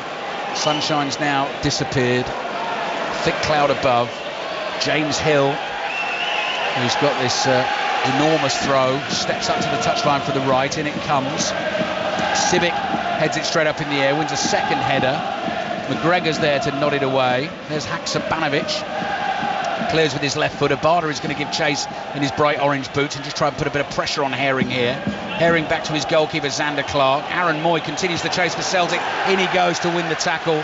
They do not give you a moment's rest. That's why they're going to be the champions again. Added to the fact they play some quite dazzling football under their Australian manager Ange Postecoglou. But his demeanour, Craig, actually look at him now, hands in pockets, never ever changes, does He's quite a cool character, very. Yeah, he is, and there'll be all the chat, of course, at the end of the season about his role here and offers he might get in the summer as well, and what Celtic could possibly do in the Champions League next season under him as well. Of course, if you win the title, straight into the group stages in the Champions League. Here's Hatate to McGregor, 7 minutes to play. Celtic leading by 2-0. Kobayashi plays to the left to Abada, and there has been a mass exodus of the Hearts fans, seeing lots and lots of those empty maroon seats flipped up all around us. Celtic fans not going anywhere. Abada to Moy on the right, finds Ralston. All these Celtic players want to touch now. They sense more goals in this late on to really let those title celebrations get going. Haksabanovic, right footed shot deflected. Clark down to his right and makes a fairly comfortable save. Hearts 0, Celtic 2.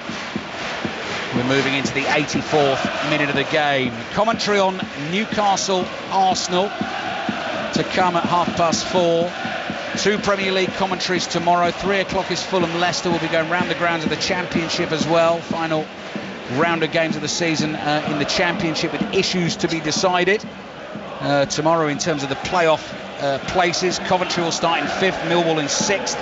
Sunderland, West Brom and Blackburn still harbouring hopes of stealing a playoff spot towards the end of the season. And then we'll have Brighton Everton in full at 5:30, and then we're into the European football on 5 Live next week, starting with commentary of Real Madrid against Manchester City on Tuesday night. Foul on the edge of the penalty area. James Hill has his heels clipped by Haksabanovic. They were both chasing a through ball on the edge of the box, and Haksabanovic has clipped him, and Hearts will get the free kick. All the reaction to today's football stories, all the interviews, post-match analysis in the Football Daily podcast for you, available on the BBC Sounds app. Celtic are going to make another change. While they do that, I'm just going to bring in Roddy if I can. just to chat, Roddy, about this Celtic team and this achievement and closing in on Rangers' total of titles and all the rest of it. And also, of course, Ange is doing what a good manager should do, is letting as many players as possible be on the field in the day that the championship was won. And the Celtic fans are just gearing up for a mighty celebration. And they, of course, remember, have a cup final to anticipate. They have a trophy presentation to anticipate. Their youth team won the Scottish Youth Cup at Hampden Park this week. I was watching that one. 6-5, both teams down to 10 men at the end. The only blip on their week has been the fact that their women's team lost the Old Firm derby to Rangers at Excelsior Stadium 1-0. Otherwise, they could have mounted a clean sweep on just about everything there is to play for. Just very quickly on this team, on Ange Postecoglou's team, Roddy, because you have watched so much football in Scotland down the years. I wouldn't ask you to put them in a certain number, but are they one of the best that you've seen? Well, it's interesting because I was talking to Martin O'Neill before the Cup's semi-finals, and I asked him if his team would beat this team. He said yes, but this team are developing. Roddy Forsyth, our Scottish football reporter, as the ball is played back to Joe Hart. 4 minutes remaining in this game. Rangers fans aren't going to like it today because Celtic are going to be coming to Ibrox next week as champions. Rangers at home to Aberdeen. They're into the second half. Here's Gavin Wallace. Still 0-0 at the moment. Alistair, the best chance though came a couple of minutes before half-time. It was that Lundstrom to Matondo, the ball round the corner, and Sakala really should have scored. It is all Rangers. We've just started. Rangers 0, Aberdeen 0. Bit of a mix-up on the right for Celtic as they attack down the right. They get the ball back. Abada knocks it into the shins of Shankland, and Celtic win a throw. And Craig, in terms of your watching of Scottish football, this Celtic team, you enjoy watching them? Yeah, I don't think there's anybody who wouldn't enjoy watching them, you know. So, but it's they're relentless, I think is the word, the best word I could use, because they just keep going and keep going and keep going. And as we spoke about earlier on, Ange's use of substitutes, for me, is as good as anybody's I've ever seen. I mean, he changes matches when they're going into this kind of trough. He manages to make 3 or 4 changes and bring the whole thing back to life again. And he's done it again today. He has, absolutely he has. 3 minutes plus added time remaining. When the final whistle blows, Celtic can celebrate being champions of Scotland once again, leading Hearts by 2-0. Greg Taylor still running hard down the left. The latest change made by Postecoglou. Saw another Japanese player come on, Tomoki Iwata, replacing Ryo Hatate in central midfield. He's currently on loan from the Yokohama Marinos. Throw in Celtic inside their own half. Quite happy to take their time. And the Celtic fans are going to be singing for a while this evening and enjoying the celebrations this Sunday night. Greg Taylor's throw onto the chest of the scorer of the second goal. Back to Taylor. Taylor sees space wide on the right, drills it out there to Abada. Abada trying something a little clever there. That's not a great header. That might let in O. Uses his body to get in front of Herring, and then Hearts get 2 men around him, and he's taken a whack in his lower back, and he's down. And the ball is cleared. It was about to be a Hearts throw. He's holding the back of his head, in fact. Is Celtic's replacement centre forward. And Celtic lead by 2-0. 89th minute of the game. Can I point out to you that you happen to be in the unfortunate position of sitting just in front of an exit, and most of the Hearts fans who go to the exit decide to let Craig know what they think of the referee. So if you're picking up some language in the background, that's what it is. Thank you, Roddy. Hearts 0, Celtic 2. Hearts feeling decisions have gone against them today. Rangers 0, Aberdeen 0. 20 minutes away from our next commentary here on 5 Live and BBC Sounds. Should be a cracker. Ian Dennis and Stephen Warnock bringing you full commentary of Newcastle Arsenal. So much to talk about on 6:06 this evening. Chris Sutton, I want to hear from you Celtic fans, I'm sure. Number to dial if you've not done it before, 08085 909 693. Abada comes dancing in from the right. Lays it back into his path. Abada stops on a sixpence. Low ball out to Ralston on the right. Back to Starfelt. Starfelt to Kobayashi. Relentless drum beat in the background. It sort of accompanies the Celtic passing when they're playing like this. Just keep finding a man. McGregor takes a couple of touches though into the feet of O is able to turn. Civic looks tired as he tries to close in. Ralston 25 yards out. Not sure the pass was meant for Moy. Moy controls it, plays it back to Ralston, hits the shot, doesn't catch it well, takes a couple of deflections into the arms of the Hearts keeper Sander Clark, and very shortly we'll see how much added time there is to be at the end of this game. Yeah, it's been interesting if the sending off hadn't happened in the first half, Alistair, because it looked as if Hearts were very much up for the match today. They were causing Celtic problems. They weren't looking like losing goals. And maybe tonight when I get a chance to watch this, maybe Cochrane has been silly in his decision to pull the Celtic player back. But yeah, it spoiled the game for me. Yeah. Champagne corks will be popping in 3 minutes' time. 3 minutes of added time remaining. Hearts 0, Celtic 2. And it's going to be this remarkable record. 31 wins, 2 draws, just the 1 defeat for Celtic domestically in the league this season. And they will be on 95 points with 4 games still to play in that cup final to come as well. So the last 3 minutes playing out in front of very quickly emptying stands, certainly 3.5 sides of the ground here. Hill takes the throw, Shanklin chests it down. Hill plays the ball into the legs of Aaron Moy. Celtic, as Roddy was saying, won't get the trophy until later. They won't get it today, but they can certainly celebrate being crowned as champions again. Throw in across the halfway line. Rowles heads it to his left. Kingsley plays it back to the Hearts centre-back. Here is Rowles.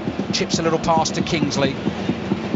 Kingsley down the left-hand side to Keogh. They've given it away. Here comes Celtic. Look at them pouring forward at speed in the green and white. Poor challenge on a bar to that from Rowles. Referee's going to play advantage. Wouldn't be surprised if there's a yellow card for that one. Haksabanovic sees the run of Taylor on the outside. Taylor dummies the cross down by the byline. Plays it back here to Haksabanovic. Ralston in space on the edge of the box. Step over from Haksabanovic. Then a dummied cross. Gets it back onto his right foot. Celtic trying to work it into Moy. Moy down by the byline on the left. Cross comes in. Xander Clark gets a palm on it, and Hearts just about hacked away from the edge of the penalty area. Starfelt is there. Are Celtic going to complete it today with a 3rd goal? Ralston against Shanklin back there in the left-back position for Hearts. What a job he did there. Wins the tackle and clears the ball. Craig Levein. Yeah, but he can't be back there and up here at the same time. So, the ball's just given away and Celtic are back in possession and probing again. McGregor playing the ball across the halfway line to Kobayashi. Kobayashi to Moy. Moy down the left here to Haksabanovic. Relentless Celtic, as Craig Levein has described them, are coming at Hearts again. Cross in from Haksabanovic, headed away by Kingsley. McGregor leaps in acrobatically to control the bouncing ball. Plays it to Ralston, tries to feed one through to Abada. 30 seconds to play. Challenge comes in on Iwata from Herring. Look like another foul. Ralston's cross comes in at pace from the right. Hearts clear only as far as McGregor. Is the 3rd goal going to come? Abada might fancy it. On the dribble at speed down to the byline. At the moment he's covered. Then there's a trick still going. Challenge comes in and Herring will have a chance to clear for Hearts. Celtic now building it up to the final whistle. You can hear that low rumble turn into a huge roar. They have done it again under Ange Postecoglou. A 2-0 win at Tynecastle seals the title with 4 games to play. Back-to-back titles under the Australian. It's an 11th title in 12 seasons for Celtic as well, to confirm their domination of the domestic scene, and now they'll have their eyes on an 8th domestic treble if they can win the cup final as well. It took them a little while to get it done today. Hearts came at them aggressively in the first half. Then they had Alex Cochrane sent off just before half-time, and eventually Celtic found a way through. Kyogo, with his 30th goal of the season, broke the deadlock, and then the South Korean, came off the bench to win it. And Craig Levein, quite deservedly, Celtic are champions of Scotland once again. Absolutely, it's not just about this match, it's over the whole season. And as I said earlier on, they have been relentless. They have brought a different style of football. Ange has brought a different style of football to Scotland. High energy, players who run themselves into the ground and replaced by other players who do exactly the same thing.